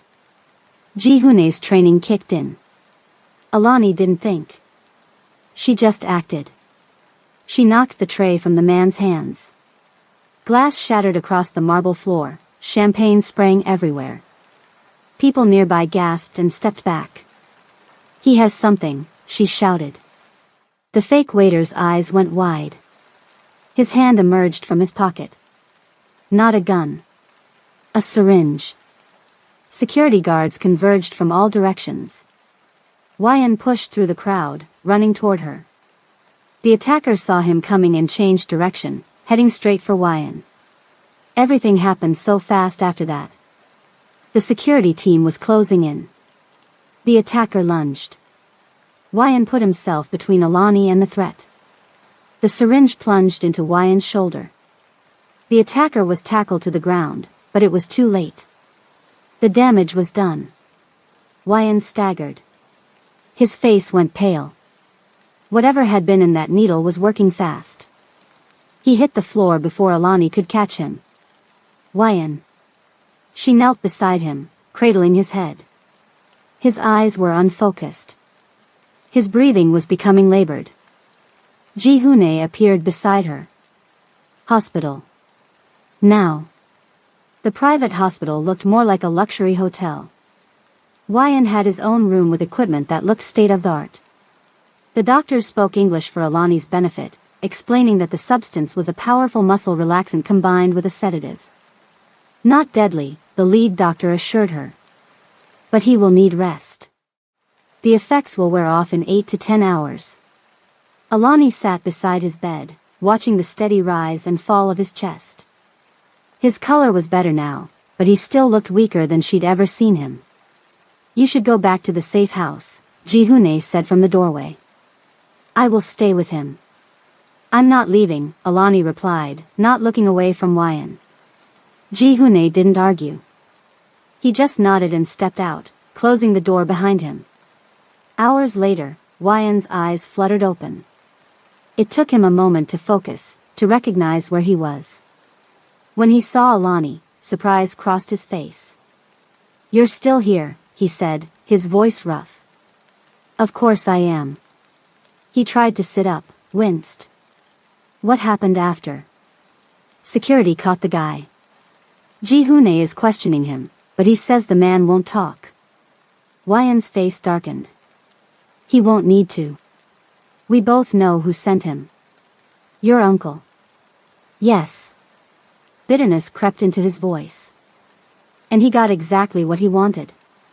Everyone saw me collapse. Helpless. Weak. They also saw you step in front of me, Alani pointed out. That's not weakness. That's strength. Something flickered across his face. Surprise, maybe. Or gratitude.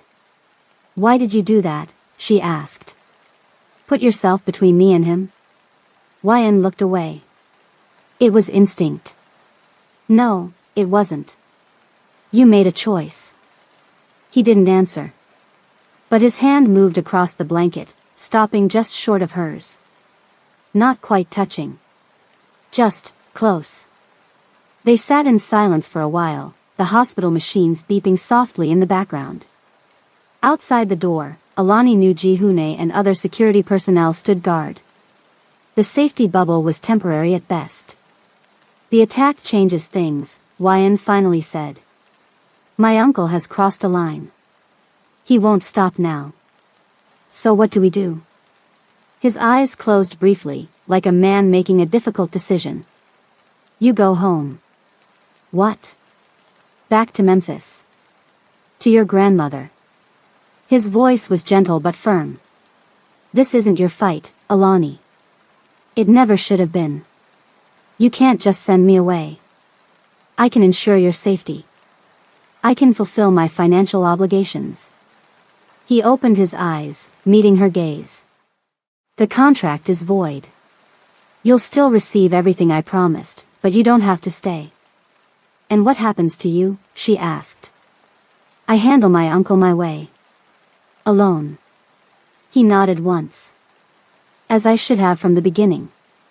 Alani stood, anger flaring suddenly. So that's it? You're just giving up on our plan? Letting him win? I'm being realistic, Wyan said, a hint of his usual authority returning to his voice. Tonight proved how dangerous this has become. I won't risk your life to save my position. That's not your decision to make, she insisted. I'm already involved. And I'm uninvolving you. His tone softened. Please understand. This is for your protection. I don't need protection. I need, Alani stopped, not sure how to finish that sentence. What did she need? Safety, yes, but also something else. Something she wasn't ready to name. Wyan reached for her hand, finally bridging the distance between them. His fingers were cool against hers. I'll understand if you want out, he said quietly. The money is still yours. Your grandmother will still be taken care of. You can go home tomorrow. Alani looked down at their joined hands. His long fingers wrapped around hers. The first time he'd reached for her without panic or fear driving the gesture. She should have said yes. Any sensible person would have. She could walk away with the money, her grandmother safe at Sunrise Gardens, her debts paid. She could go back to her old life and pretend none of this ever happened. But she couldn't. Because somewhere between the fake vows and the real danger, something had changed. The way he looked at her during their dance. The way he'd put himself between her and that syringe without hesitation. The way his hand felt in hers right now. She wasn't ready to name it. Not yet. But she knew one thing for certain. She wasn't going anywhere. And when the uncle came for her directly, and he would, she was going to be ready. Alani woke to a soft knocking sound. Not the regular knocks she'd gotten used to, not Jihune's pattern of 3 quick taps, pause, then 2 more. She glanced at the bedside clock, 6:03 a.m. Wyan wasn't in bed. He'd left early for a meeting, trying to salvage business deals that were falling apart after the gala incident. The knocking came again, more insistent. Alani slipped out of bed and pulled on a robe. She'd gotten into the habit of sleeping in proper pajamas since moving to the safe house. You never knew when you might need to run. Moving quietly through the living room, she approached the door cautiously. "Who is it?" she called, not touching the handle. "Mrs. Jiang." The voice was smooth and familiar. Too familiar. "A moment of your time, please." "Uncle Sango." Alani's blood went cold. The safe house was supposed to be secret. How did he find them? She heard movement behind her and turned to see Jihune emerging from the kitchen, gun already drawn. He motioned for her to step back from the door. "Open with chain," he whispered. Alani nodded and unlocked the door but kept the security chain in place. Through the narrow gap, she could see Uncle Sango standing in the hallway.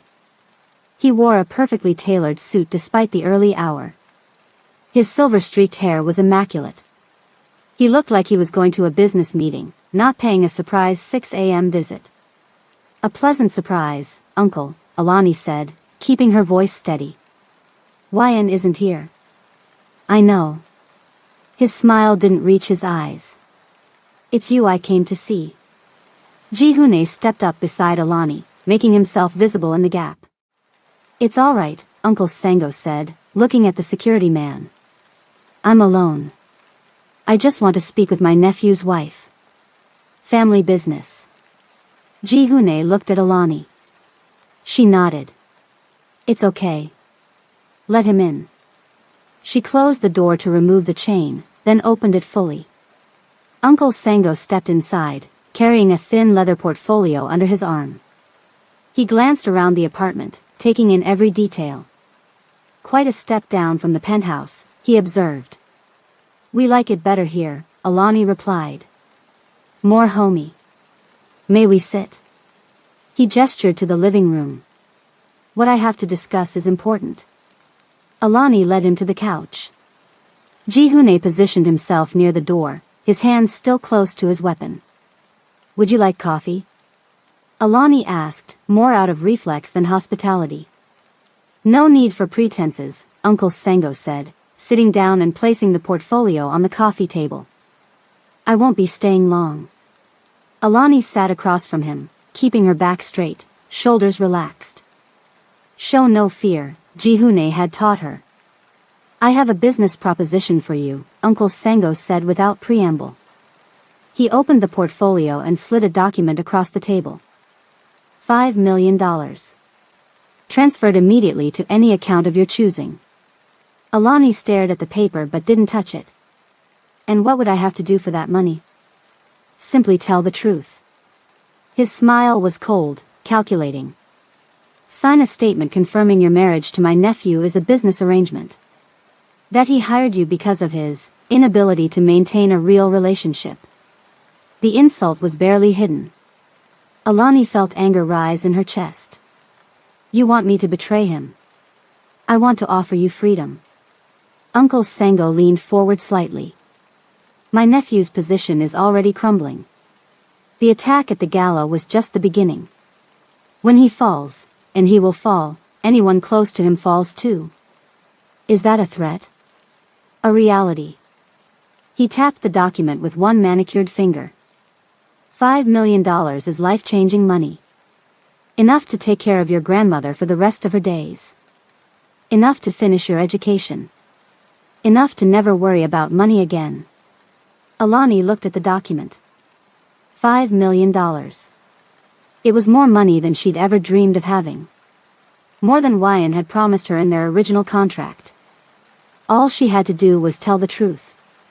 Their marriage was fake. It had started as a business deal. But somehow, it had become something else. Something real. No, she said. Uncle Sango's smile faltered. I beg your pardon? I said no. Alani pushed the document back across the table. I'm not interested. Everyone has a price, Mrs. Jiang. Then you've miscalculated mine. She stood up, meeting his gaze without flinching. For a moment, the uncle's mask slipped. Real anger flashed in his eyes. You're making a mistake, he said quietly. Think of your grandmother. My grandmother taught me that some things can't be bought. Alani crossed her arms. And for the record, your nephew is more of a man than you'll ever be. He survived things that would have broken most people. You think that makes him weak? It makes him stronger than anyone in your world. Uncle Sango stared at her, his face hardening. He picked up the document and returned it to his portfolio. You will regret this decision, he said, standing. Maybe. Alani held her ground. But I'll regret it with my integrity intact. He moved to the door. Ji-Hune opened it for him, his expression giving away nothing. Before leaving, Uncle Sango turned back. Tell my nephew I came to visit. I'm sure he'll find it enlightening. Then he was gone. Ji-Hune closed the door behind him and immediately pulled out his phone, speaking rapid Korean. Calling for more security, Alani guessed. She sank back onto the couch, suddenly feeling the adrenaline crash. Her hands were shaking. $5 million. She'd just turned down $5 million. And she didn't regret it for a second. Wyan returned to the safe house earlier than expected. His face was tight with tension until he saw Alani. Then something else replaced the worry, relief.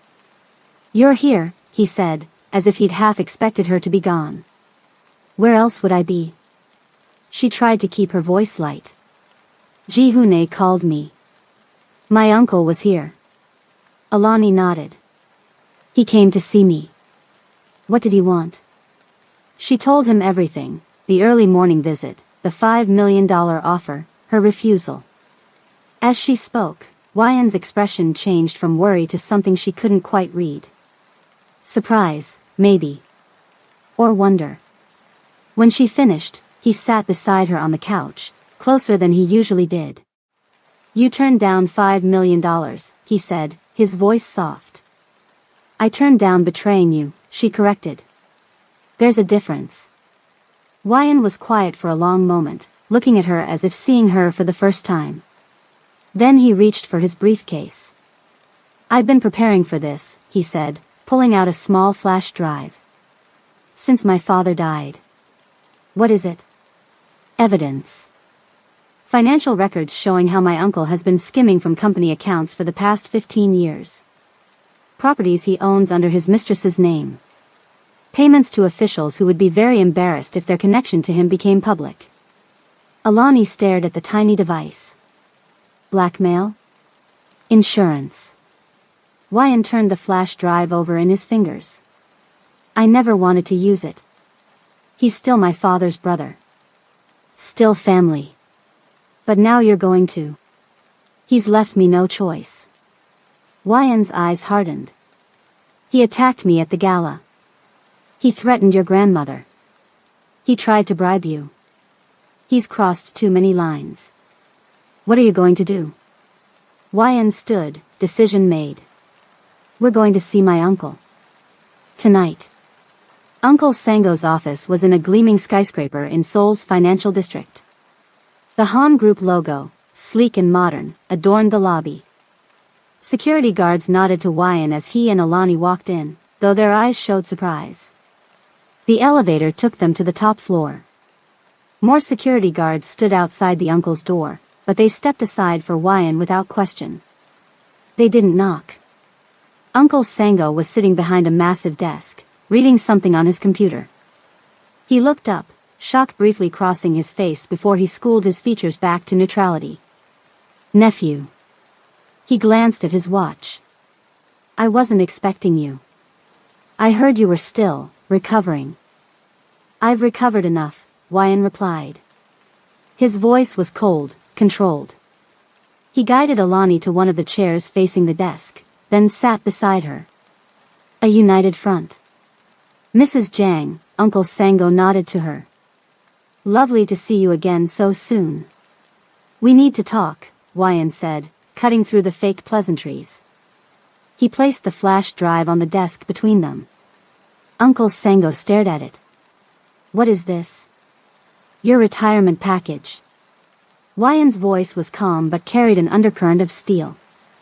Everything you've been hiding for the past 15 years.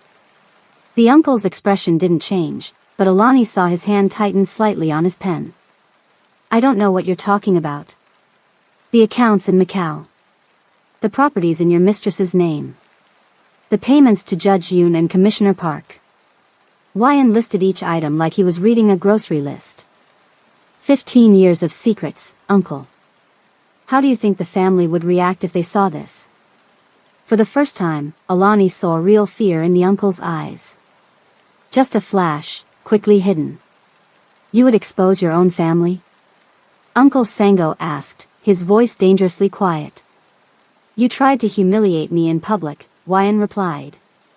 You threatened my wife's grandmother. You tried to bribe my wife to betray me. You crossed every line first. Uncle Sango looked between them, his mind clearly working through options, calculating risks. What do you want? He finally asked. Peace. Wyan leaned forward. You stop undermining me. Stop spreading rumors. Stop threatening those I care about. In return, this information stays private, and the family business continues as my father intended. You keep your position and your privileges. Nothing changes except your campaign against me. And if I refuse? Then we see which of us the family values more. The loyal son or the brother who's been stealing from them for 15 years. The silence that followed was thick enough to cut with a knife. Uncle Sango's eyes moved from Wyan to Alani, then back to the flash drive sitting on his desk. Finally, he leaned back in his chair. It seems I've underestimated you, nephew. There was something like grudging respect in his voice. And your wife. Do we have an agreement? Wyan asked, not acknowledging the almost compliment. Uncle Sango nodded once. We have an agreement. Wyan stood, buttoning his suit jacket with steady hands. I'll expect the contracts that were cancelled to be renewed by tomorrow. The surveillance on my wife's grandmother ends immediately. The rumors stop today. As you wish. Uncle Sango stood as well. Family dinner next month? For appearances. Send the details to my office. They turned to leave. Alani felt the uncle's eyes on her back, calculating, assessing. This isn't over, nephew, he called after them. Truces are temporary. Wyan didn't turn around. Then enjoy the temporary. In the elevator going down, Alani finally let out the breath she'd been holding.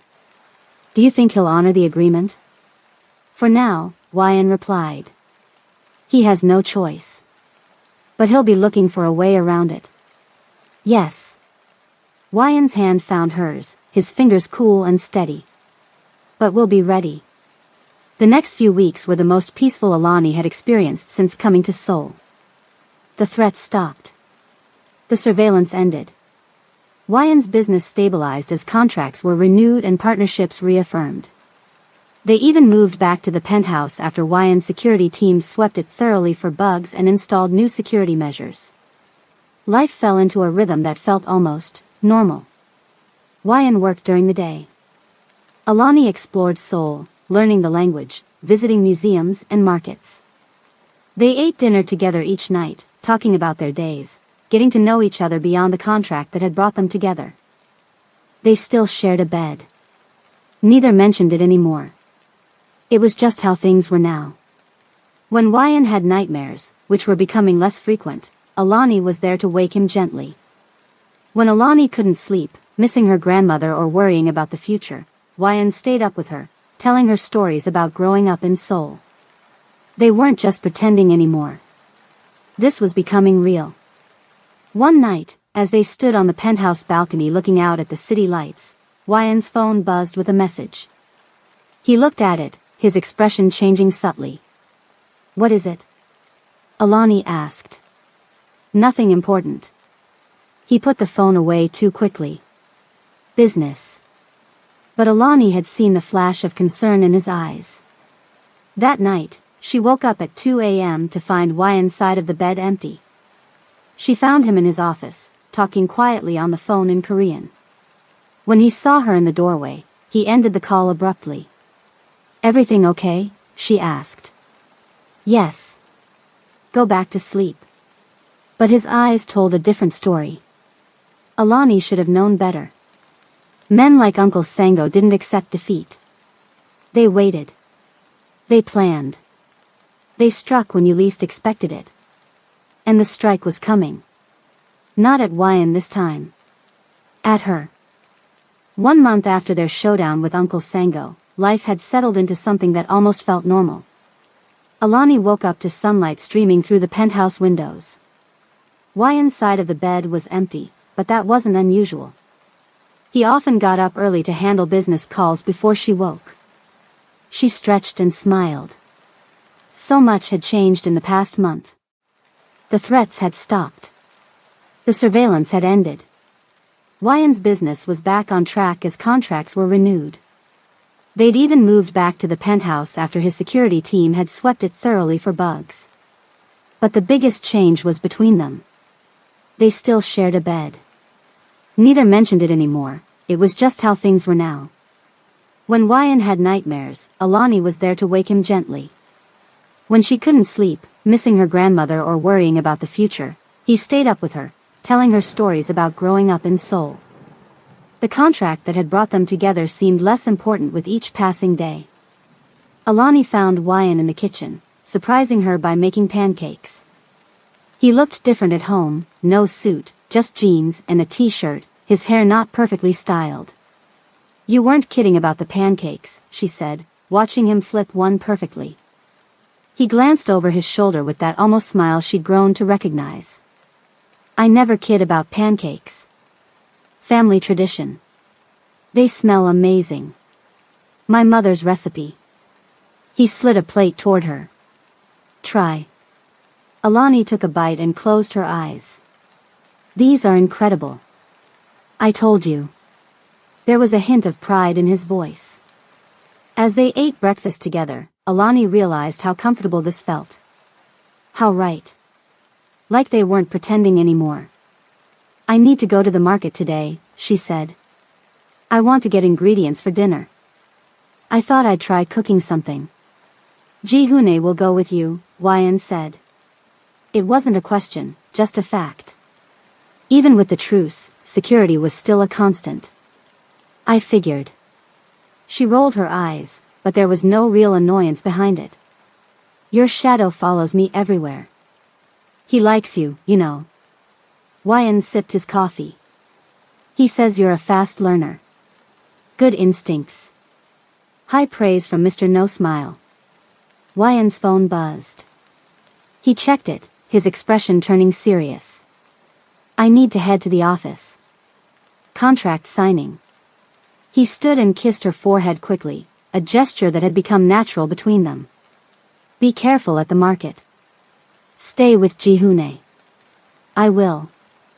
As he headed to the bedroom to change, Alani touched her forehead where his lips had been. They'd never discussed these small touches that had started happening. They just were. Neither of them knew that this peaceful morning would be the last one they would have for a long time. The local market was one of Alani's favorite places in Seoul. It was loud, colorful, and full of amazing smells. Old women called out to customers from their vegetable stands. Fish vendors displayed their fresh catches. Spice sellers created rainbows of powders and dried herbs. Ji-hoon walked a few steps behind her, scanning the crowd constantly. He never relaxed, not even for a second. "What about these?" Alani asked, holding up some vegetables at one stand. She was planning to cook a Korean dish she'd been practicing. Ji-hoon glanced at them. "Good. Fresh. Your Korean cooking lessons are paying off," she smiled. Something almost like a smile flickered across Ji-hoon's face before it disappeared back into his usual serious expression. They continued through the market, Alani's shopping bag growing heavier. She was excited about surprising Wyan with dinner. These small domestic moments had become precious to her. "Just need to stop at the fish stand," she said, turning down another crowded aisle. That's when it happened. A van screeched to a halt at the curb. Men in masks jumped out. Smoke bombs hit the ground, creating instant chaos. People screamed, ran, pushed past each other trying to escape. Ji-hoon shoved Alani behind him, drawing his gun in one smooth motion. "Run," he shouted. "Back exit." But it was too late. They were surrounded. 3 men in front, 2 behind. Ji-hoon fired. One attacker went down. He kicked another in the knee, the crack of bone audible even through the chaos. He fought like a demon, protecting her. But then a taser hit him in the neck. Ji-hoon dropped to the ground, his body convulsing. Alani didn't freeze. She'd been training for this. She slammed her elbow into the nose of the man who grabbed her. Felt the cartilage crunch. Used the heel of her hand to strike upward at another's throat. For a moment, she thought she might escape. Then a cloth pressed over her mouth and nose. The smell was sharp, chemical. The world went dark. Wyan was in the middle of a board meeting when his phone rang. He never took calls during meetings unless it was an emergency. When he saw Ji-hoon's name, he knew. "Excuse me," he said to the executives around the table. He stepped outside to answer. "Report." Ji-hoon's voice was slurred. Pained. "They took her. Market. 5 men. Professional." The world stopped. "Where are you?" Wyan's voice was deadly calm. "Still at market. Head injury. I failed. Medical team is coming. Tell me everything you saw." As Ji-hoon described the attack, something broke inside Wyan. The careful control he'd maintained his whole life. The mask he wore in public. It shattered. He walked back into the boardroom. The executives fell silent at the look on his face. With one hand, he flipped the heavy oak table onto its side. Papers flew. Coffee cups shattered. Men jumped back in shock. "Clear my schedule," he told his assistant, who stood frozen in the doorway. "And call Miho. Tell him to activate the ghost team." "Sir," Miho said, appearing from nowhere, "if we activate the ghost team, there's no going back to legitimate business. It will be war." Wyan straightened his tie, his eyes dead cold. "Let it burn," he said quietly. "If she's hurt, I'll burn this entire city to the ground." Alani woke up with a pounding headache. She was sitting upright, her hands zip-tied to the arms of a metal chair. The room was large and mostly empty, a warehouse of some kind. Light came from high windows. The smell of fish and salt water filled the air. They were near the docks. Awake at last. Uncle Sango sat across from her, looking as perfectly groomed as ever in his expensive suit. He was peeling an apple with a small knife, the red skin coming off in one long spiral. You, Alani said, her voice hoarse. We had an agreement. Agreements change when circumstances change. He cut a slice of apple and ate it calmly. You've become a problem, Mrs. Jiang. By making your nephew happy. By making him strong. His eyes hardened. Before you, he was manageable. Now he's becoming a threat. Alani tested the zip ties. No give. So this is your solution? Kidnapping me? That's low even for you. This is business. He glanced at his watch. I sent your husband a message. 1 hour to surrender his position and sign over the company. If he does, you live. If he doesn't. The knife glinted as he turned it in the light. He won't sign, Alani said with confidence. No. No. Because he knows I'd kill him myself if he gave up everything for me. Uncle Sango laughed, genuinely amused. You continue to surprise me, Mrs. Jiang.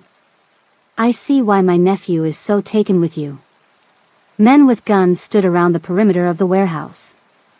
Alani counted 8 of them. Too many. Even if she got free, she couldn't fight her way out. But she didn't need to fight. She just needed to survive until Wyan came. And he would come. She knew that with absolute certainty. Your husband has 40 minutes left to decide, Uncle Sango said, checking his watch again.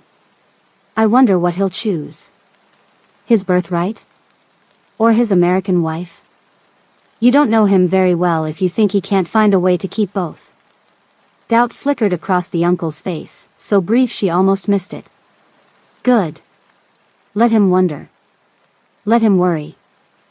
Because Wyan wasn't just coming to negotiate. He was coming to end this. 40 minutes later, the warehouse lights cut out. What's happening? Uncle Sango shouted to his men. Power cut, sir. Well, fix it. Then came the sounds. Not gunshots. Gunshots were loud, obvious. These were the sounds of bodies hitting floors. Of bones breaking in the dark. Quick, efficient, almost silent. The emergency lights came on, casting an eerie red glow across the warehouse floor. 3 of the uncle's men were already down. The others looked around wildly, guns drawn. A spotlight from outside suddenly flooded through the windows, blinding everyone inside. Glass shattered as figures rappelled down from the skylight. And in the center of it all walked Wyan. He didn't look like a businessman anymore. He wore a black tactical vest over his shirt. His movements were fluid, precise. This wasn't the careful, controlled man Alani had married. This was the son of Han Sujong, raised in a world of power and violence. 2 guards rushed him. Wyan took down the first with a strike to the throat, the second with a sweeping kick that shattered his knee. He moved like water, each motion flowing into the next. Uncle Sango grabbed Alani's arm, pulling her up from the chair, the zip ties cutting into her wrists. He pressed his knife to her throat. Stay back, he shouted, his voice cracking. I'll do it. Wyan stopped 10 feet away. Blood on his knuckles. None of it his. Look at you, Uncle Sango sneered. Playing the hero. You're still the broken boy who cried in that basement. Wyan looked at Alani. Really looked at her. Saw the bruise on her cheek. The blood on her wrists where she'd fought the restraints. Something final snapped inside him. I am not that boy, he said, his voice deadly quiet. I am her husband. He nodded slightly.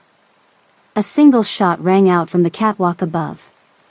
Ji-Hune, his head bandaged but his aim perfect, had put a bullet through the knife in Sango's hand, shattering the blade. The uncle screamed, clutching his bleeding fingers. Alani didn't hesitate. She threw her weight backward, smashing the chair into Sango's foot. The zip ties cut into her wrists, but she didn't care.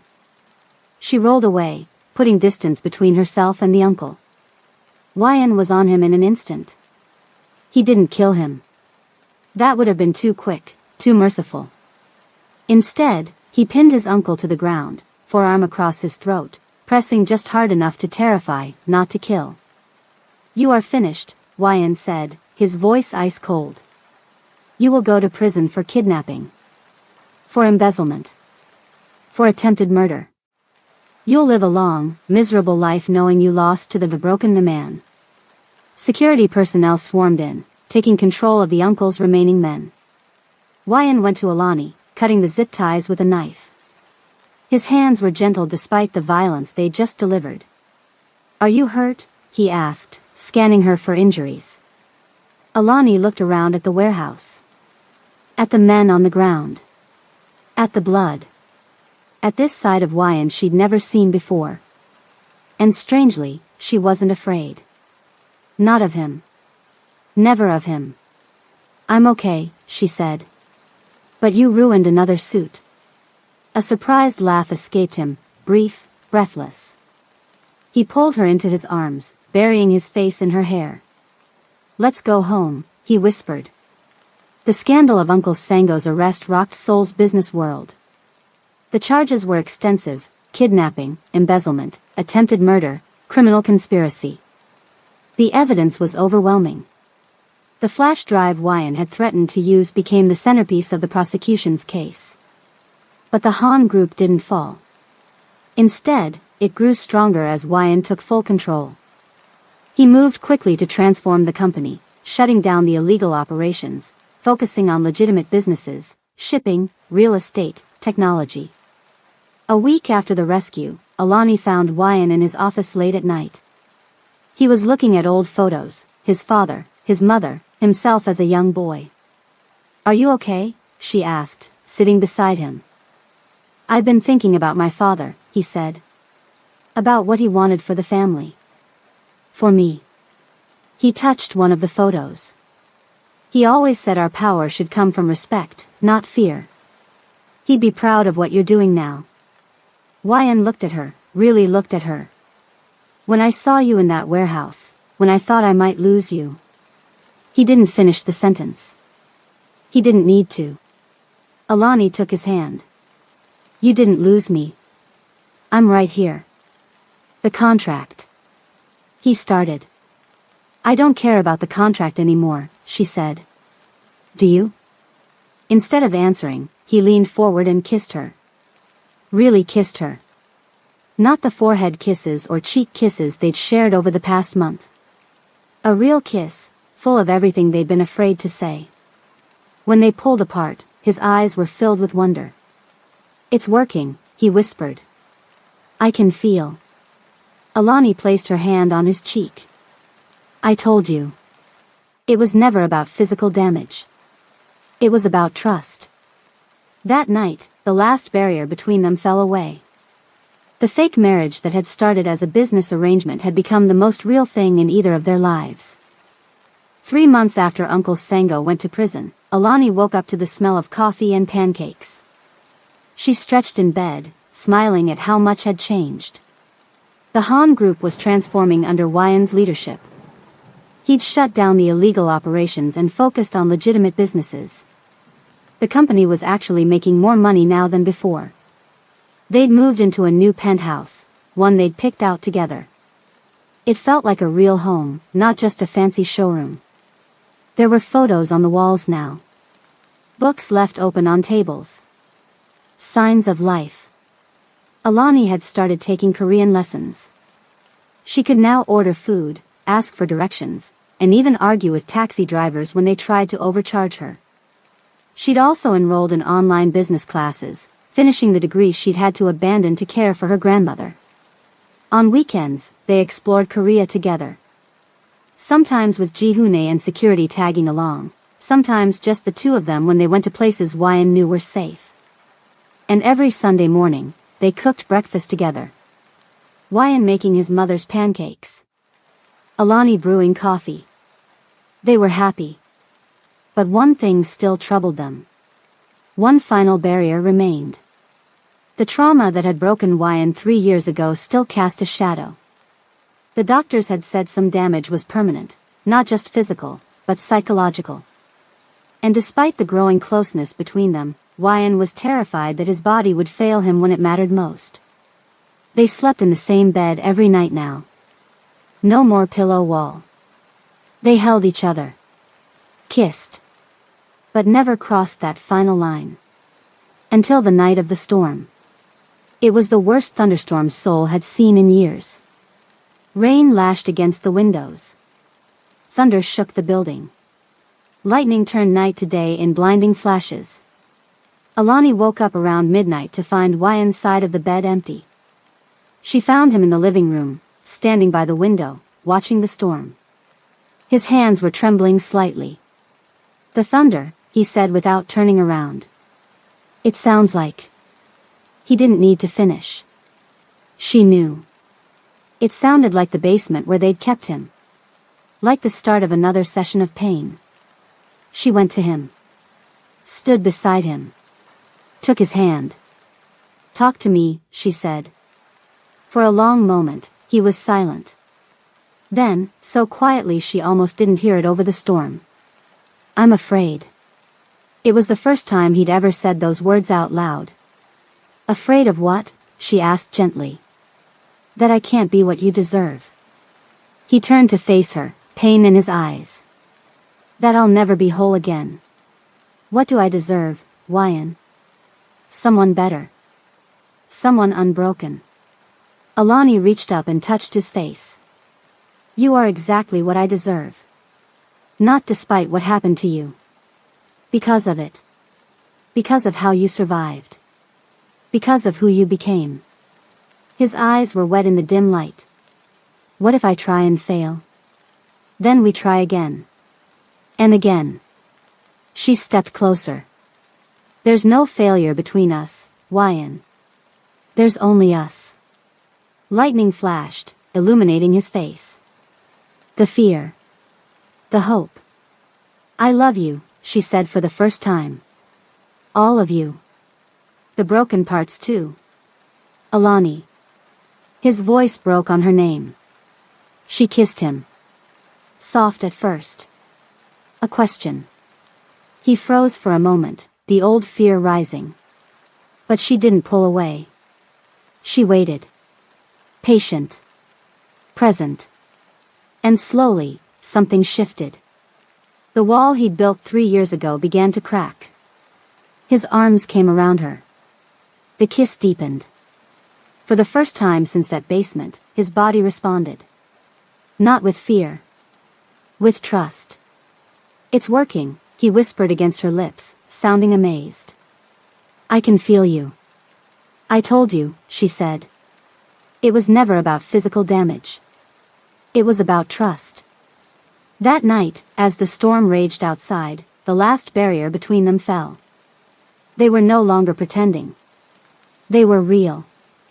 6 months later, Alani stood on their balcony, watching the Seoul skyline shimmer in the winter sun. The air was crisp, making her breath fog. Wyan came up behind her, wrapping his arms around her waist, pulling her back against his chest. His chin rested on her shoulder. "You're thinking too loud," he murmured. She smiled. "I was thinking about the contract. The one we tore up?" "Yeah. Clause 4, Section B." Wyan's brow furrowed. "What was that one?" Alani turned in his arms, her smile growing wider. "Production of an heir." He went completely still. His eyes searched her face. "Alani?" "I took the test this morning," she said softly. The man who thought he was broken. The man who believed his family line would end with him. The man who had built walls around his heart because he was afraid of being destroyed again. He fell to his knees in front of her. He pressed his face against her stomach. His shoulders began to shake. And he wept. Not from sorrow. From joy so overwhelming he couldn't contain it. "Thank you," he whispered. "For the fake marriage. For the real love. For saving me." Alani ran her fingers through his hair. "I told you, Mr. Jang. When I signed that paper, there was no walking away." 2 weeks later, they flew to Memphis. Sunrise Gardens looked beautiful in the afternoon light. The trees were turning golden. The pond reflected the clear blue sky. Alani's grandmother sat on her favorite bench, wrapped in a warm sweater despite the mild weather. She looked stronger than she had in years. The good care and medicine had worked wonders. When she spotted Alani and Wyan walking toward her, hands intertwined, a knowing smile spread across her face. "Nana," Alani said, kneeling beside the bench. "We have something to tell you." Loretta looked at them. At the way Wyan stood protectively behind her granddaughter. At the light in Alani's eyes. At how they couldn't stop touching each other. "You don't need to tell me anything," she said, her eyes filling with tears. "I can see it." They told her anyway.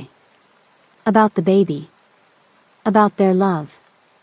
About their future in Seoul, but with regular visits to Memphis. Loretta reached out and took Wyan's hand, surprising him. "You take care of my girls," she said firmly. Wyan nodded, his face solemn. "With my life, Mrs. Booker." "Call me Nana," she said. "You're family now." Later that evening, they walked through Beale Street together. The neon lights were just coming on. Blues music poured from open doors. The air smelled like barbecue and beer. Wyan stopped outside the Blue Note, the club where Alani had worked. Where she'd first served him. "This is where I first saw you," he said quietly. "When I waited on your table?" "No." He looked almost shy. 3 years before that. I was in Memphis on business.